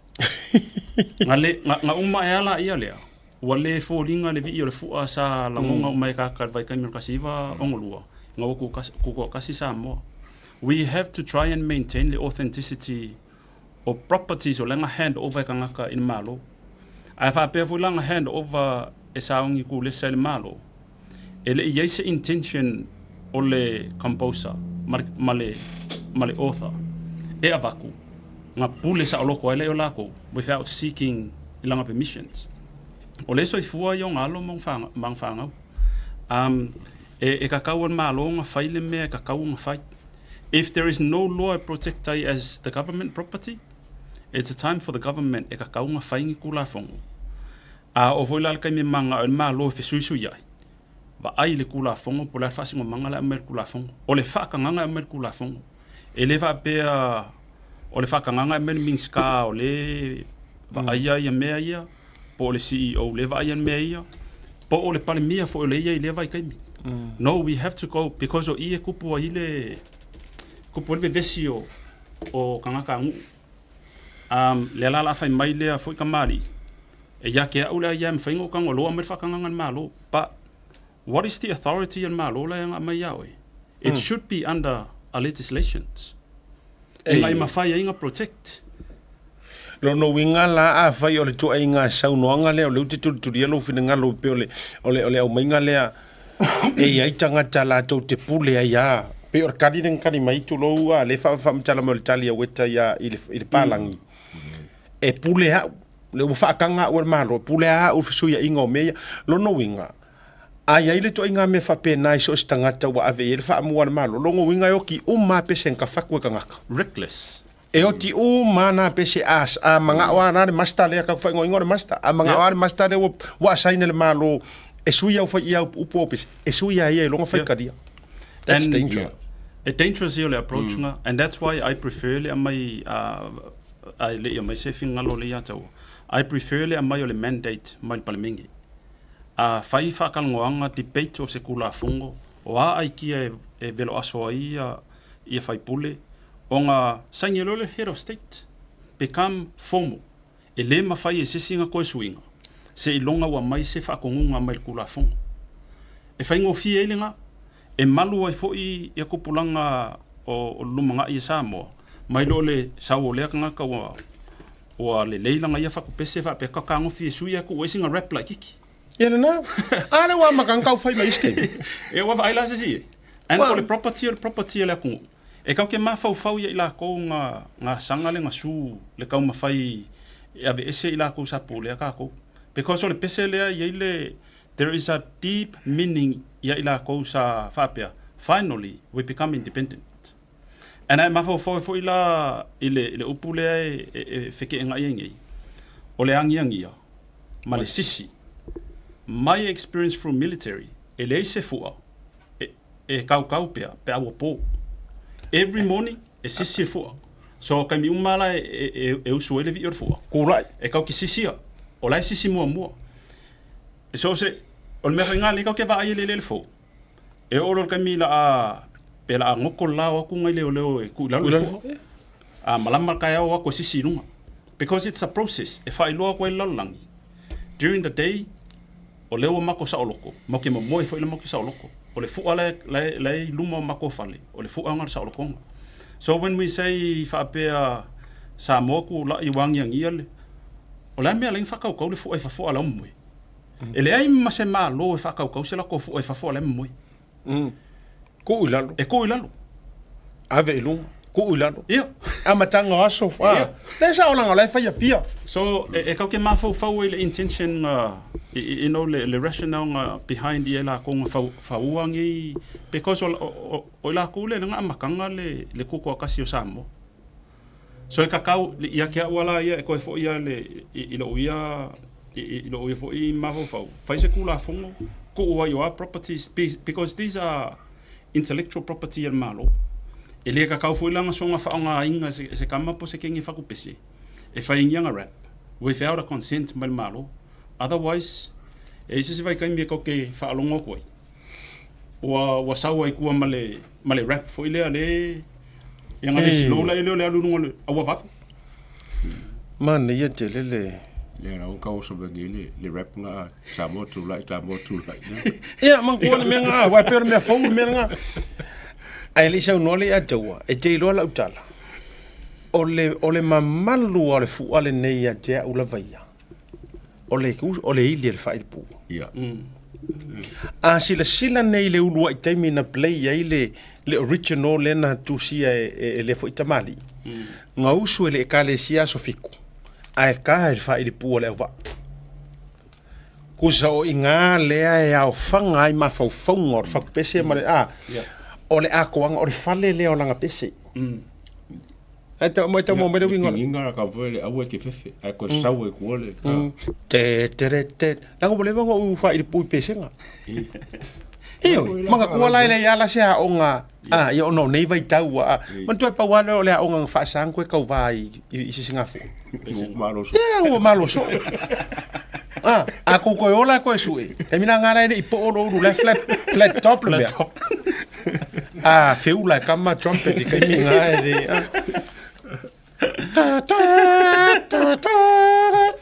Trumpet. Vai la le lungore. Ya kau kala pu pa o vai ni. Fa ko ye sa wale me ye ele pupu ko ala fa. O le sa ula sa wo. Marusi. Le yo le ili ka malong ko nga vunga. Ole. O se va ko voi sa ya. Ole level le fu o ma le vi. E kaunga pasi e ko ngol palme. Wala ka ma fo po fenga mai el fakanga lenga ave o fa il swing penga saul pale mia penga saul kapengeka wa o me fa pengi o pale me ka sa wo lango o me kele yar malo fa you know e ka ke fa me o yeli I me fa pengi a le ka ma fo pe po nga ve fakanga po pale mia e ngola ba mo se sia kan kai kwa ole va ngalo Ole ngo mo ku fa pe. E sui upu o sui faki. Ya le sui ngalo ngolo le su mo nga ba ko malo ya le recommendation sui upu. Ai le sui faki. Ole mele wengi, ole ka nga sui faki. Au sui mo upu. Ole nga ya polen. O loke ya fonge le nganga nga usuel pese mbala nganga nga vai mo mau e fak pese. Mo sa mo me se foi vai ngal malo nga vai kai I like ya tauia na tato me ye se wale la tatian mta upule ye wale o tato ai ya tauia o te o ina pea sia wa o ngala ia e o ina pea ile male usunga le au te talia ina fo ya una o la mai sa mo tu la masisi kasi ba mo tato alu ia fa bena tato alu o I tonu wa samo ai to toi wa langa ile o tala no mai le malo ele o tala no mai po ai lava o le talia ia atonu fo o le usunga le no su ile tato fonotele ia me pia o le usunga mo fonotele ata mo mai ia wala ngai le ia ja we it's got nothing to do la fai pese malta ngo fia malua ma piula se la pesenge o le tau te tala noa le issue tau te leo tala noa I leo ma le whainga no o swinga o upu ma nai tūlanga whapena ai a te aulaya I'll rest my case a ta ita ia le vi wa masani ai ia o I fo ila tau o le a furia e sui I nei swinga ia ia fa pe e rokai oi e sa la ka e ke re far pui pui ai no a pe le fo ka ko pe vai ai pe fa pe e usual pe ser ka wai au te rol mo mele le la jopu e oi tatou me mai le va ale ma ngoto inanta yo Samoa wa ta apele fua oi le fono a o le lava e fai ma fa fita uli nga te fale o safata o visiting so fina ngalo sauni tulanga o tulanga tau fo ilele nga te fale o a afianga o le mata upulea in terms of international law ai o le sia o fa visiri fa mata o le ava no le sa ta tauna na sia i le pale mio ni usila ila na malanga le na lo telefono fa mata o kai kala vai fa mata le o se ava no le sa ta una fe ai na ia fio anga ia le wa fio la tonga te fale ono le mango to yo le va ale aka ko ngi usila se me so fina ngalo ia tai a siata a vai fo ile fa fonga nga Samoa ono te lo fo i o mata o pule o lai fo i la ulunga inisi o fa tanonga i Samoa ona o le waa ni usila la e mangoto i ngā tai whale o sāwhata. Ia te auna iai i lo o whaamawalunga. O le a hampo le palemia ma le minstawa wa i whafo ni usila. Ai wa ai se taimi sai ei Samoa. E o e whaisa lato whilo inga ma le tumalo. Ana au mai le isu lea le waa lea ni usila i ni usila. They will go and see iwis. Ai o te lei loa po ai sa fautua ina i ale palemia New Zealand ma le ministar wa ai fa New Zealand. E pauli mea sa u whaalongo atu sa whaile tala Western Peters. Apology for what? E iei le comments no whaalongo aku o le kalanga Western Peters sa whai. E le whatu esel malo New Zealand. O le memua muala. E tau ona tātou tau mawhai e compare ia events ngai. Mangi events, international events sa involve fo i le military a New Zealand. E mo i whaingata i ono le waa, it's a military ship. If it's a commercial ship, whaingo fia i ole whaonga le whawhika auli. Ia te au la uia waa i ai. O le fesili ai. O le a le mafuanga leanga laionga waku le waa leang usila i Samoa. That is the starting point. Because ava ai le mele mango ko le waa lea. O kua aku o au o afio anga ia. Safata. Normally, through international law, it's like you automatically have a 12 nautical miles from the shore. I peafa peo o koua kungu ulea Samoa, so in measure le 12 nautical miles e excess ai oko. That is your jurisdiction. E fua fuila le whainga kula fongo al koua kungu, pe mawhai o ngā kuka ngofi e push le boundaries nga. I whafua ko le 12 nautical miles. And 12 nautical miles is like a beluas fulu kilomika, which is mamau. E ke lewa ai aku wai. O le kukunga ka sa whaka i laku makawhanga. A lewa ai aku le. So in other words, o ko kongo jurisdiction sa Samoa le ngoko elwa angi silo. A fua foila lewa ai wharkula fongo. New Zealand, this is negligence. Like ave ese ala kuzole accidents po ang mea ngā kupu. But whai mai o experts langa iei nunga waa, they have all the tools. Accident can happen. Ai leo wa kupu le whawhika uli Samoa. Ka mawhai le Ming Scar Defence Force a New Zealand, Judith Collins, o le awangi, o le Attorney General voile a New Zealand. Ka mawhai e shift le issue. Criticize ia ka ngaka sa alako, ka mawhai e criticize le kapikengi le waa. Instead, o le lako focus sa kaunga focus i ngu uianga a fia. O ngā ngei mafuanga. This is the source of living a ngei fo i a fioanga. Malesi malimea longa lua. A vai ai, o le ke leo le impact o le ngoko le waa lea. I le environment. New Zealand always criticize a kungu e lau ke whalenga inga le environment wherever that happens. A vai le silence New Zealand. O le silence le kaimingi. Sa ka kau ngalu ia Christopher Luxon se wheloa I malawhionga sa whaka? Yes. At least your appearance shows we do care. But let the process run its course. But wale o o wale ala les kaimi ke aluai. Yes, maybe o langa whako ese through diplomatic channels. O lesi kai. But lalo ke iloa lelei. Ele se sengo o anga ngu ufa sa mo mang ngu ufa Maori. When you harm a community and a society and the surrounding of that society, you're harming everyone. E mo ila lawa po langa kala ngoa lunga le channel le leaders through leaders. People of Safaka still wants to understand. O le ale ko mele la fai FSA le la pisiro ka ki e lumo o mako. Le lawa fo imaingi. Elo excess ka Safaka ngi investigations elo excess ale o ko al milikeli yang usila ka mafai remove ma SML ya yo. Yake au. Anga fa ape o maoli le kupo I nga kai falo maoli le kupo I mengi. Ai o le attitude le New Zealand. Wa fa sa maoli ko soli sesi o le milikeli New Zealand la ko nga kai fali. Mai e mo I fo ya o la ya Safaka. Le ki malakala. Because I kere yo o sami wa la ku ele ke la ku la wala. O le fain ka nga ka ke alo fan malo le ka mingi. But sometimes o le ka ko va fe alo loai. Is a detriment in the safety of kako kangaka. I hope it involve Samoa in the investigations, and New Zealand government have to be so transparent. Ave uma information ya Samoa inga ye loai. Pole almiang usila le la fai le vaale. Mana ye tele le sauna nga le songa le loia. Ole o maua se mafua anga tonu lava e lua ofisili. Ngā lua I fua le vaale I o. Lua. Ngā maa ngoko ai.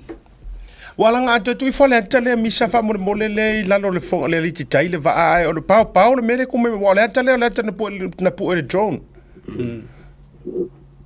Va pa wa asisila la yai so o leile range fo ile le e mafai ngā alo ku yai ma vaalo ma. Fatu le ngata I fale e fa mauni e lau sau noanga. E le ia le o mamau I kai le mea le o no fuanga o le whango ngō kai tangata Samoa. Sila mai o le wingala le atu e fo I mai lau tala. O le ale misi o ngā rewa ale anga whai o. What's their mission? What's their... La process for le vao malo. Wale ngala kalaka I Samoa. Wale kamenga o ke whela ko research for ngi o ngā sami. What for? A whara lea. Pa o le consent kaunga o mai le malo Samoa. Like e kaunga, because e le mawhainga soli fua e lesi e va o isia kungu, ulesia kungu, unless there is a war. And we're talking about a military ship. So, e ka kaunga aski a Samoa, o ngei mafuanga, o ila ko umanga I lunga le va. They all have diplomatic protections pe ang whapenge e se me kupu alai Samoa.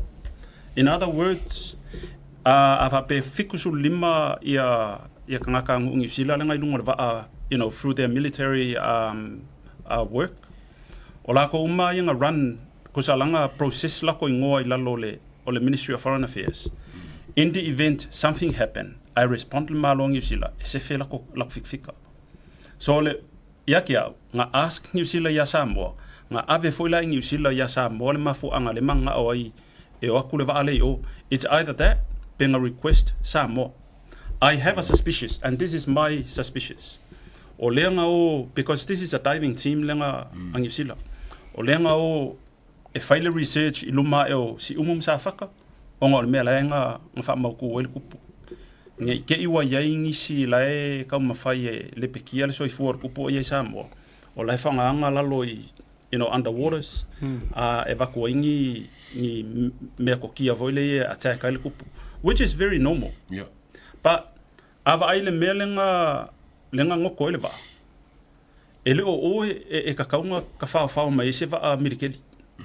O ka whao mo va whai lava nga lai ka whao. But it was too close to the shore. So ava pela nga ngoko o nga o paulia. O inga wila ilo ele reckless. O le kuluma ka inga. But that is up to the military like determining. On a life like investigations il kaimingi. But yeah, I'm so disappointed on e fo I ngisi fai pule sa mako fai puling sila sa mako kalangola so lulu vasongi, and I express my frustrations because pesa ave ifo le ngakupu le events le penga mango ko vale sa mo ala lomba le fongo. New Zealand show a very genuine concern. Le wa uma lo le fongo. It's like go elekis. Wale popole me. Wale popole. At the same time, wala lo ke whanganga le humidity al malo Samoa. E kama fai extract mai mea la e yai mea la kongo va ala manga o New Zealand because this is a military ship. And they are not going to discuss it openly because it's secret. Again, I'm a very pro Samoa when it comes to situation like this. Ko yo aku lo e launch la ko va pa ui oi kai. Oi lo kanga ko ngu fai hoi. Ko foi. E lo ma ko ngi vale. O fa peko ki manga ko va ala nga kai. Come through us. O mako ele ma o nga sami e sawa mar ko sivi e kau kai le mo nga sau ele o ngu ngi. E ka kau fo ele ma lo nga ko ma fai e go through le il ngu inga ia la ko ilo inga le concern o ngu. Not just like between government.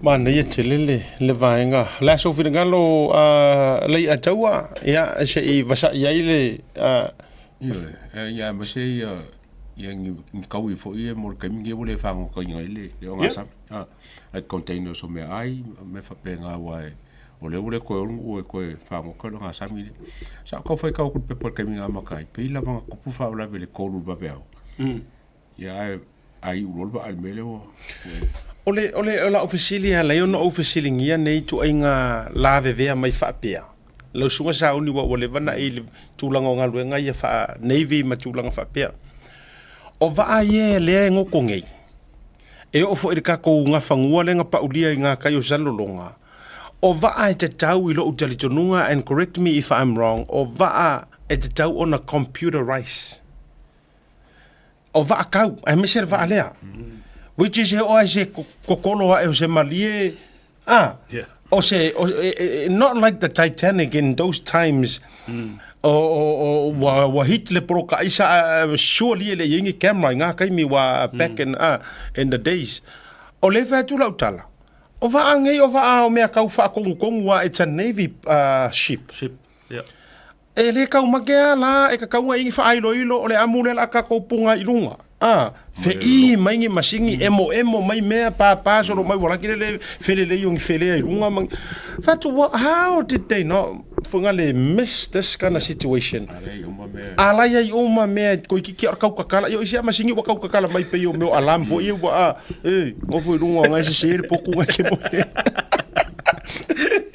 ani la na o fa yatu e pe falling mai so le wa makwa ka uma wala loing ai o kali mai navy a America ma Australia o navy ingikia ku longa nge ku uma ai o kali mai aka ko New Zealand ma fa pe mai si va ia I ngi what causes ola so si le fia ia me ka ilo ia o ka ko sa mo we have this belief il ka ko fo I anga ngu va Samoa I kua o mavai aku they are our shooting stars on me vai local ele selo so nga siaka onga on me vai nga like through military ships you have a crew e piki lokulu e ave umakanga ka nga I mafainga meet le mission le ko ke o fakang e yaila kanga ka lo ke fu inga polan mamau and they have strong radars but on me vai local all of the sudden wa mo radars ala wa hitter va ale le wale work radars longa winga fo ila aisia ai o so se kai me ka penga ingi malanga va pia e test ai le yo onga life o ku uye o ai o maule o ai e ka kaunga yangi plan A plan B o ya options se fa nga pa pe ke wa fail se equipment ai o aku sa faka ai mo moi radars le loa ya amu yanga ke ia wo pepe so anga fa pe ngila o la ia se enemies o langa float sa mor kai minga like in terms of another military pose enemy ale kupulanga kama fai e fai sela ko au wala attack ale kupu o iwe lo ile fei o long New Zealand e ia lo mafo fau ongo information so life o ke lenga o fai ka oi o le va ale se lau milion ar ka ai o le fa fika oli o le mea le manga o New Zealand fa kalango lenga ile insuring anga fa apea nge yo lai insure le va ele pa pole New Zealand wa ka va mal insurance le damage le samo ai le insuring va ale mai se insuring va amerikeli because they are protected ilalo well ole ale winga lenga fa ni mirkeli wars ele yo lai samo for wars ele purpose nga lenga o samo ale wa kuma ngoko yo so they our duty ikangaka ia o le afio anga le o sa faka ma ila ko ia nga le afo ia lala le afo iwa nga o sa faka o ngapion sango nga le ia kawa o la wala ale ko existing ikangaka their source of living fishes va pe fo yo la e mawa ia o me ye paint ia ba ai milkeli it's a chemical le paint it's a chemical o ngila nga release le chemical le oceans la amako ke le ya le afianga e wa bel po le ngare na le ye taimile nei le afu ai lo te va vai tu fo yo onga te tonu November le to malanga tu ai le au vai nga fa pito ai le tau remove ese ina o le swa u me uma fa pena e fa au le nga wenga in o la to no fo mai o ne liki a le te vai tunga o te le lava le te le o le liki le wo yai swa uma o la o ila lo le liti tai fa to ena eta te mafau fau le tupu nei me fa pe wai pe o le pese fo ile le tusi pese le fakasa le ele te tupu fua me fa pe na matulanga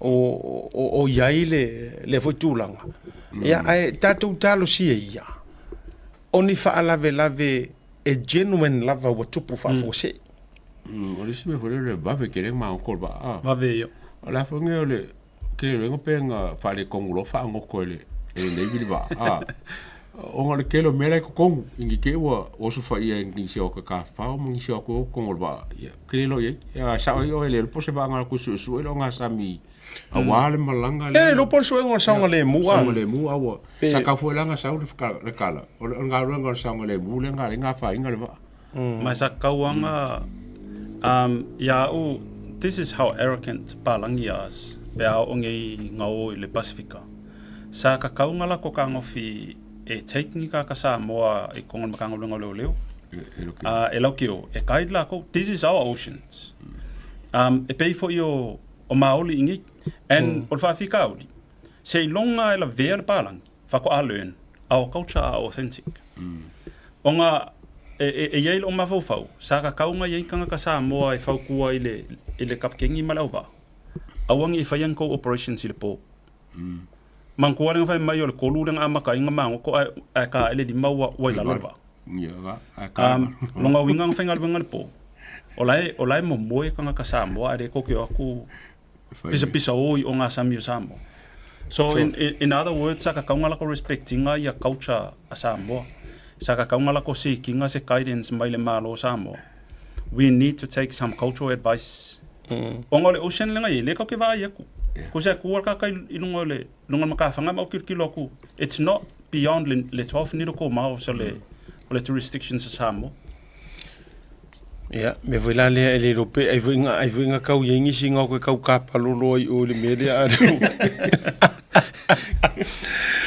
ya wa uma lava tulanga wata otoi my final advice in terms of we can say a legal advice langa you're officially a lawyer now I must have to tele yeah in fact for pena may self tuanga that may best help in the situation wala nga ile fa ngofi ele o malolo fo ile fa to fala inga malola to ile sa ile matangi se fo wa atato tu watu a fiesa faka ai atu tu watu lo na o ngala tele o sa moa Ioi, o Samoa malona ngata I fale walanga se fa pe e ala o lungo ele fa ngofi nga fa me porokai le spiol fo le masa ar swa o le sami ele aya se fa tau matatao le matangi o le savili male me fitongi ia uma e kafea lilo a ko nga kayo o si umu nga kayo le fanga nga kayo wa ana sausa fata alu tua le matangi fale ali le anga mo impololo e mafai ele and I'm sure lawa wa e fu malo sa mo ka mi e mafai malo sa mo nga mai se la ko o nga situation dia le kelen ka fa longa ko ai wa demand el pandemia a ku uye afia le ambassador po le komisinga New Zealand la Samoa come to my office and give me explanation nga uma nga my explanation so ke ngia fai ko ko o le mele le mo ke manga oi otherwise we're going to take you to court avese time frame nice avese time frame inga ia mafai ai and I'm talking generally ele o se ka kala you know ele o ka ko le ko malo o a fo I kulanga diplomatic relationship this is where you test your diplomats ele ngaka ia ila ko diplomats le ngi New Zealand ai le ngaka fo ila inga Samoa negotiate pole ase maybe look at doing a fund specifically mo ila ko ye I kumalo ye afia and ole fund nga ask yang New Zealand because e umako kako ole affect lela affecta ia ya onga sami ma onga ele fo ia afioanga mankua le ako avela ikola ko ma fo le se sengal melenga le ko pu ile vaale malka siva kasivar le melenga release ia le mirkeli yang New Zealand kanga kama mai influencer that was negligence I lewa fierce fulu ko sanga later on len ko ala ko Helen Clark lua fima lima ia fa apologize so e ongo kupu se me fa penga illicit generations pe a fa pe ko kele fa sa or kamingi and I think we should learn from those incidents ele kama fa yong usila e fa valea ka ko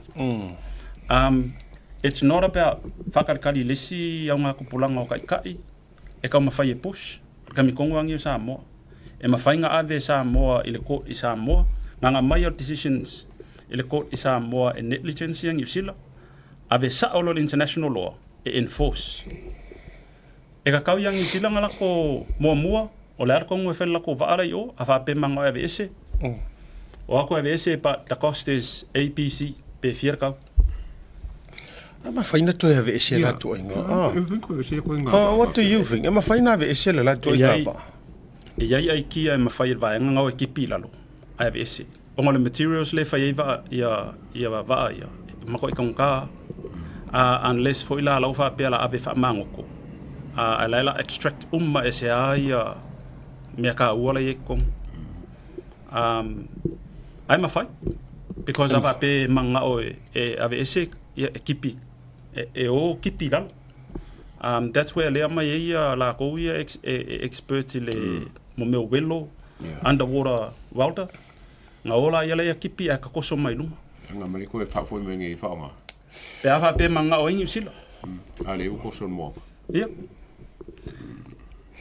mana ia fo ile uma to so e fo ile le ilunga fatu le aveina tayo tafitoala faima mataanga ele ngata o se taui yes ele ngata faise mali lienga wa mantu tatu manatu ele faya ayatia uya faise mali lienga tau se le ni benefit ye tu malo nei le ngata lua a ole mfaina ave mamao to so mai lo yuta amai e faifa mataanga e faa wa pea e watu tangata mat wala nga history for it is e alu le history le me e watu tangata ni usila me songi usila le la ka Samoa tele ku risila wa kum fa pembai we want to go and see le vaane le navy le nga e ala e watu la tu matira tila mai lungo ele safata e mo wa fo ile na tupe ongoing ale tu malo no nei mana tu e fai ai le fai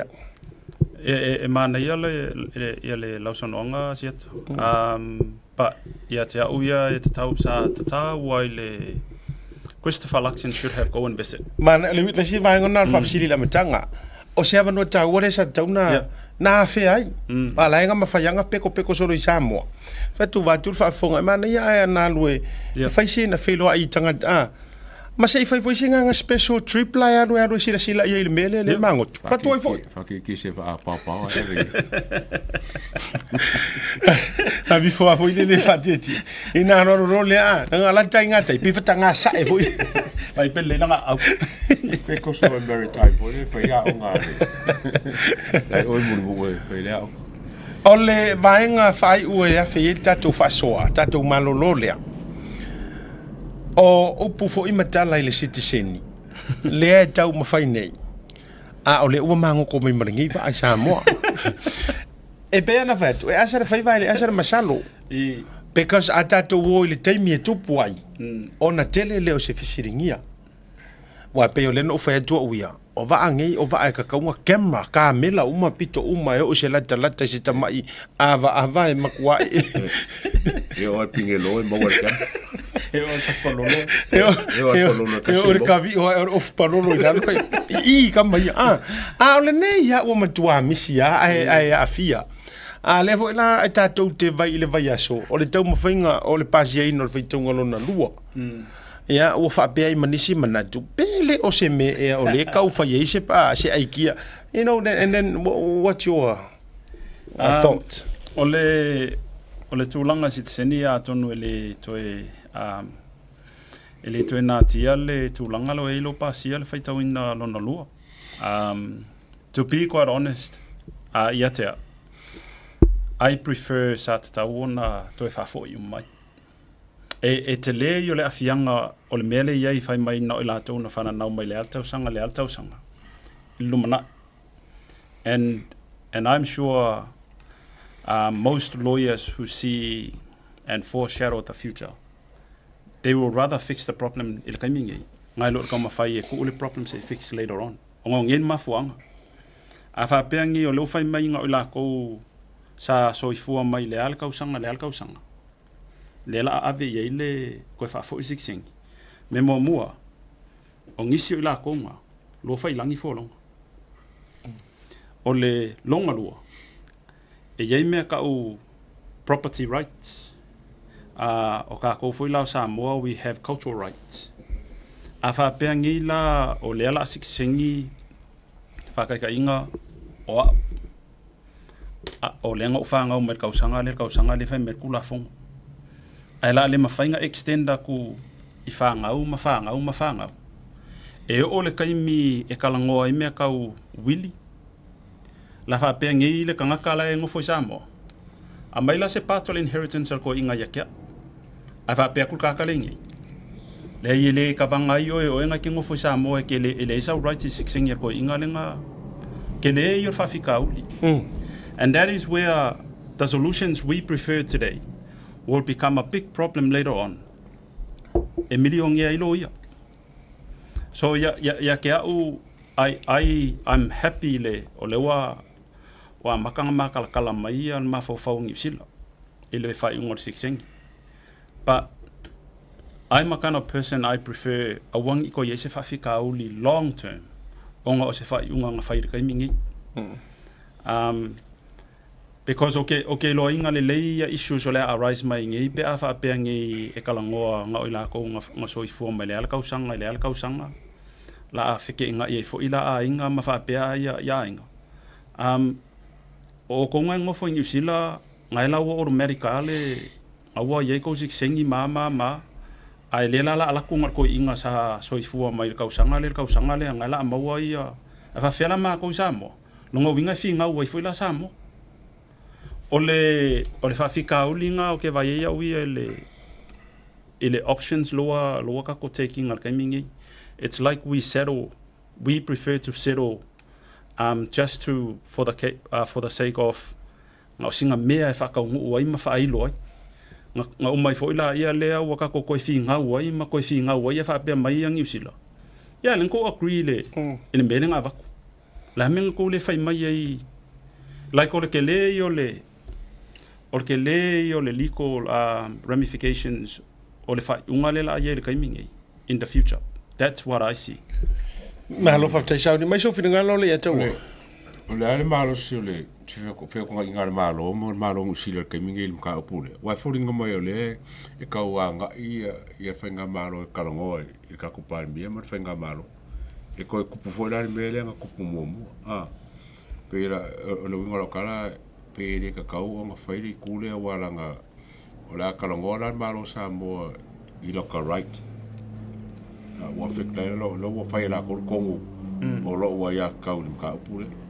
How or si la fole o le ar ke le o le afianga o se kalonga malo si la marka ko malo il ka opule ale ka foi ka ko e sora.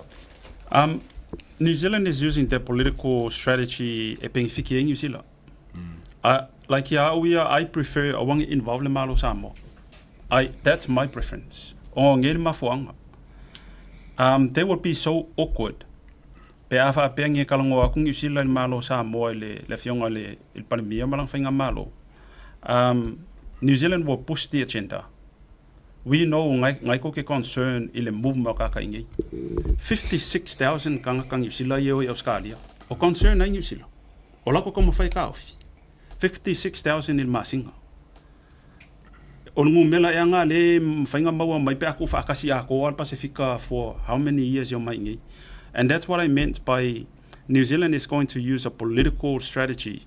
E kau mawhai e induce ai le malo Samoa. Se kala ngoa o kou kukangaka.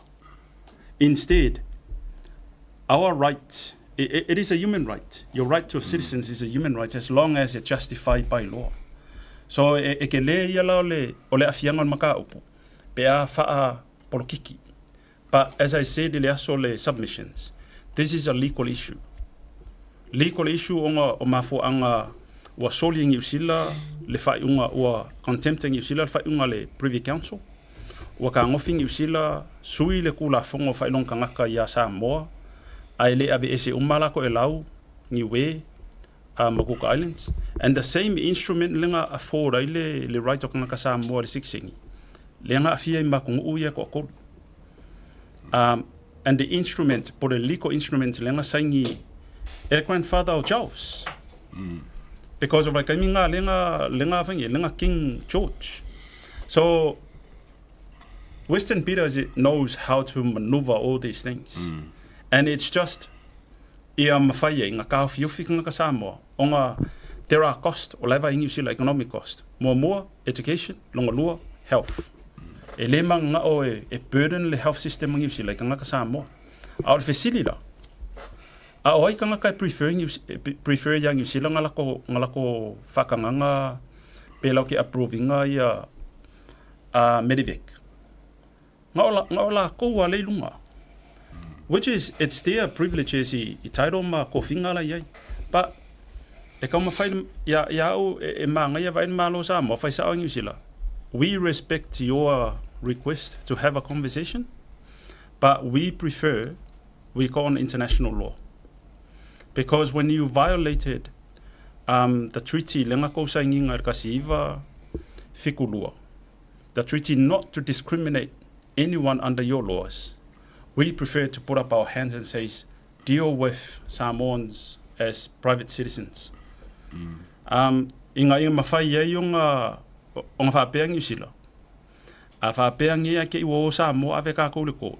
Not Samoa as a government, but any individual Samoans. O ila highlightai. We are so hypocritical and they violated le instrument nang of koi not le avangi fa sa koi discriminating New Zealand. Ia se kangaka I lalo la ko kula fongo.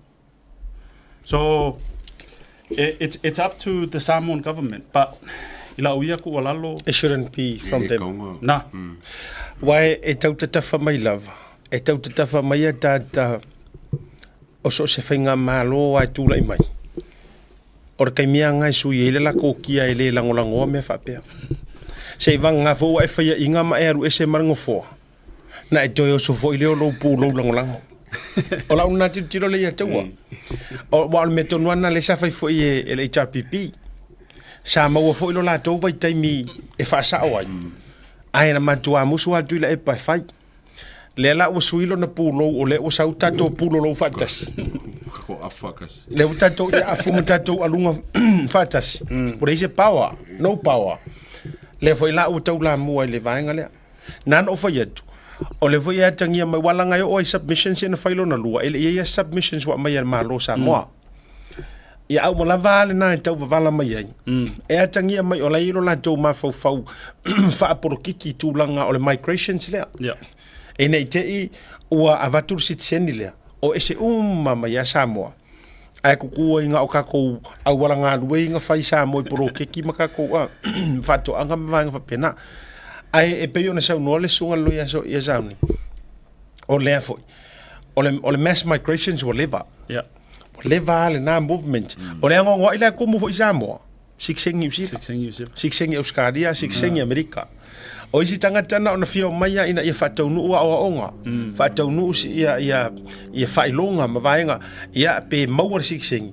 Mawanga ia tupe ngaruenga toi fo ilea. E sa aro la tu tamau ainga ma fatu tupi sinisi. I Samoa. No winga la. O te au malo whingalo sauni le vaenga lea. E le te tau I le whaiunga New Zealand nei. Ona abdu se whaiunga mai a Samoa I le malo. E te tau na consider walanga a whaina alu le tina matua ia whare mai le sa. Alu a ia I longa ma e atu lo le whaafonga mai malona sa I le malo. Su New Zealand o le Privy Council. Ele I wha ele I whaiaku a le fionga ia whare mai le sa. Il malo sa. HRPP le ngā kaimi. Po ai le malo po le SNDP. O mai e backed me up. Yeah. Le ai ma se mea whapenga na tū lai lava lea toa o le o Samoa. Malu e whina ulo na keisi le Privy Council. Absolutely. Wa nei la. Lea la ua e mawhai no whape atu. Lea la le mea la awe fua le paua man maro si anga ya. Turo, la mea la lai fua e wha porokiki fo iskai ang hiusi la ia. It is. E porokiki. La mea la tau na tau whamai e fua e te tauna mai se whatanganga mai whai ngā malo. E le I alu whale mai le sa. Au mai whakanganga mai e aluai. Na fight lava individual on a case. O le mea fo ila lea. E te tauna la tau whai e tusai o ai tau te to tasir tangata. E pau a lau ku walalo il malo. Faisela ko press conference. And make it very clear that is a individual citizen's right. Yes. Vai le vaenga o le Universal Declarations like the United Nations Declarations of Human Rights. Quote mai vaenga because la ilo le New Zealand. And this is where we start ka o mai ku uia ngai. O uma vai kai mila sa ka ko kau fai kau fa malama ia lenganganga markau fai malama I mea kau ke mukalasi. We understand. We know the rule book sa lako mainga ya kako, and now we understand. So e ka ua ya kia upe o le songwanga siaka. This is an individual rights thing. Ole concern yang usila. Ole melenga ngia initial submissions. Ai fo isilo ia samako faso. Onga wa ole ava o le taile le applications ang usila. Ile conventions not to discriminate anyone under their laws. Even ile conventions nga lai sit ikongu kula fongo sila. Because e avelo le court, that is the starting point of the legal argument. Leo kom fanyu sila tie in as a political argument, but it's not. Leo se political argument, it is a legal argument. E pauan me alenga o orpol kiki. On la ko la yele malo si anga fa kula fongo. E fai ave ser kula fongo. It's unconstitutional and unlawful act. Okay, malo fa tai. Ono le tatou wan taimi. Ai o le whamani no ngai e le tongolo i le temi nei. O le whaitongolo na lua la ua pasi. E le o le siki sengi ua pasi. O le whamani no nga. Whaitongolo na lua tatou tapena i le whaitongolo na tolu. O wane I tau fia I fua le tatou nau ina ia. Tau I le tini le whamoe moe. Ai au fo ina I tau fia le fi nau. O la fo I le tui malo fie. O tau uma o whaafonga mai e o tau peo le o le sunga le loia. E o tau mai wha loia. Le o sauno antu ia sauni. It's a legal fight.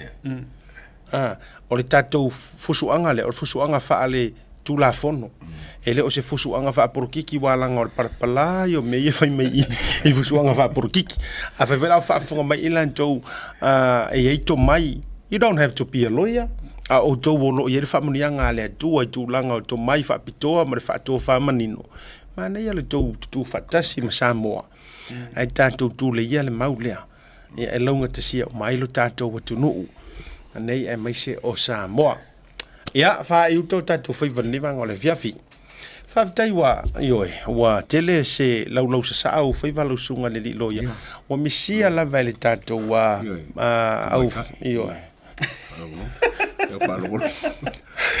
ya me se la kalanga le kele ai lo mai ko au fa lo ma lo fa ele kala sa ole vai aso foi le nei o fa ta pena toi tatou ile aso soifu o lo kama sak pai gele o kai fox ela na tasi foi le tanta na fa no java tel tonu nei una fai me voi se video se si lunga ma fa be mai ele ai ele se o lo kali in fa ngau la solima no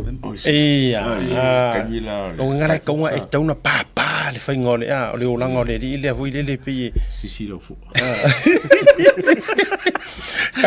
it's opposite file mu ai ia ale na fa tuanga lava o la ua fa tau solo I tulanga o fale loa ai wona ngalo o tatou o uma I o ila mo mel tatou pa u ia le pepe le pepe junior tala ilene I le St Mark's Presbyterian Church ia na to watua ta u yai asiata sauni makot fara o tauta yai abe kusilungo mako mawal pa u o ina Mangry sorry Massey Road Massey Road na oi au ta fatonu war KFC fo so KFC fo le o te tala I mangele alo fa tau so KFC na tifa lole o fa tau ni au me fa papa fireworks na alola ia e fata pena ina ia mu wai fa le si ai mo fsile ka kire yo ia sa let's go no blacks mo le England na ne ia ngi poka yo ka yo asa na lo sko ia amata mai fi kulu fulima o no blacks so fi kulu fulima mane ia manolo blacks kolu se full le blacks as full lua England ko su lai ma se o ruwa du England iso ya la ke langi se pa inga wa la waru la England bai e ko fa in ala fa pela fa inga la utala Escoa Wallace ai malo England ia na ngole le score ele lusu fitu lusu lima ole tu sole ole over ole over ya fuina le ai ole kiki le over tu sol score man tu elu lima kiki mamau tu sai e kauke kaunka kukusa a score la o score skamo Wallace le kulimang ai a mai loa sa le over le la ru di mai loa ele lu fitua engela silongo lo wa ka ke me wo o I malo Trump mo Kamala Trump o a fere le paroko asolimo o la solima o November America so ngo ngi ola so okay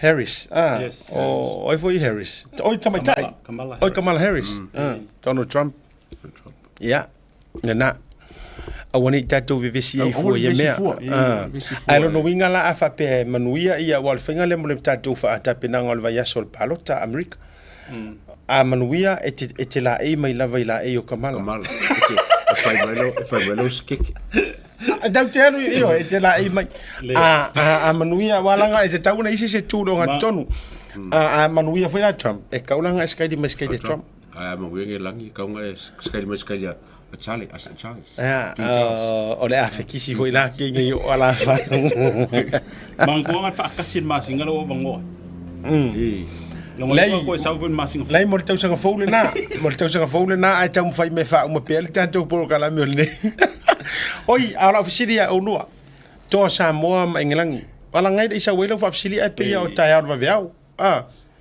asa ko kalongo ngulule talongo no lua ma ko Samoa to Samoa fia Lua fiku sulima. Lua fitu sulima. Toa Samoa en langi. Sulfiku sulimo. Oi. Sako Samoa. Sa kao. Sakiko. Sakiko. Kau saya maya sakiko. Kan ruanga makar ka ko pokara. Tau fisa sia ya. Se me o tupu. Ia wa fo le peki lai ka mai kai. Trato se me. Oi ka makai. Ele ti wala o fu mai o fu ka mano kamala. Le lanu kamala. Se la wongo valu milionga ka mai kai Amerika. Le wa le ka peki ka mai kai. Oh, mana ya. Se la wongo 5 milionga le fa oli.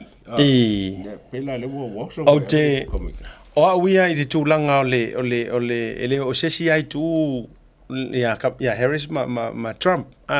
It's got nothing to do with male and female. Or it's have to do with toughness. La palota. Ila manaonga. Iyo. Ya, o le whaloko I whale ia, o ngei mea pisa mai ei nei tangata Amerika, kuruku ngoi, o le corrupt. E na o ilan tō e tono Amerika sila fia nā mea.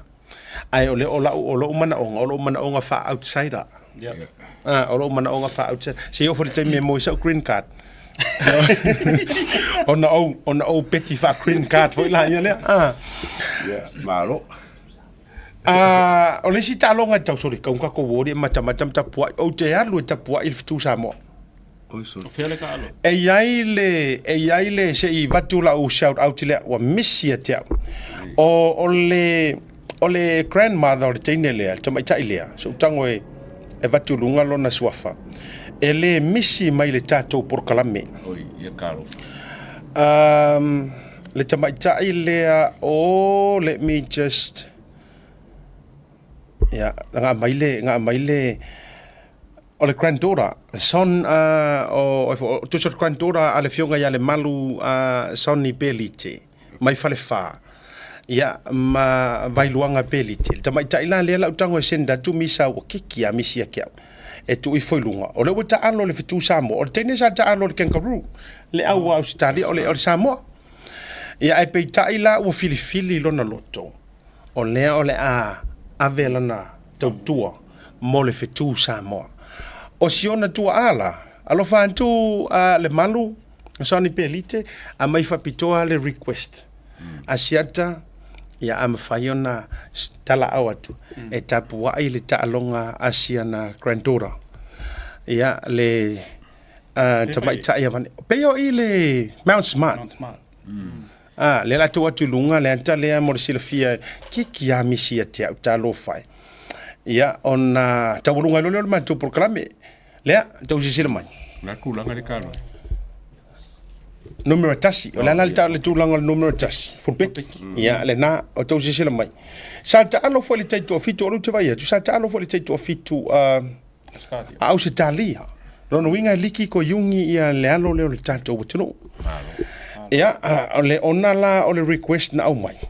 Ia pe ma fai ona ma wo se ava no e atu ai. Ia ole request na mai ma atu ma pu e se aka male. Male fin I think she's aware for your vanga le. Ia ole tau mo fai ile so atai au. Walanga le fai o mai ta longa ia e o fo il kiwi male au au tonga ta do o le fitu Samoa le la tatu ta alo fo ile so atai au. Ai ka mo fusang. Fiki. Ai mo ki wa ma ro ka ko. Ja. Le.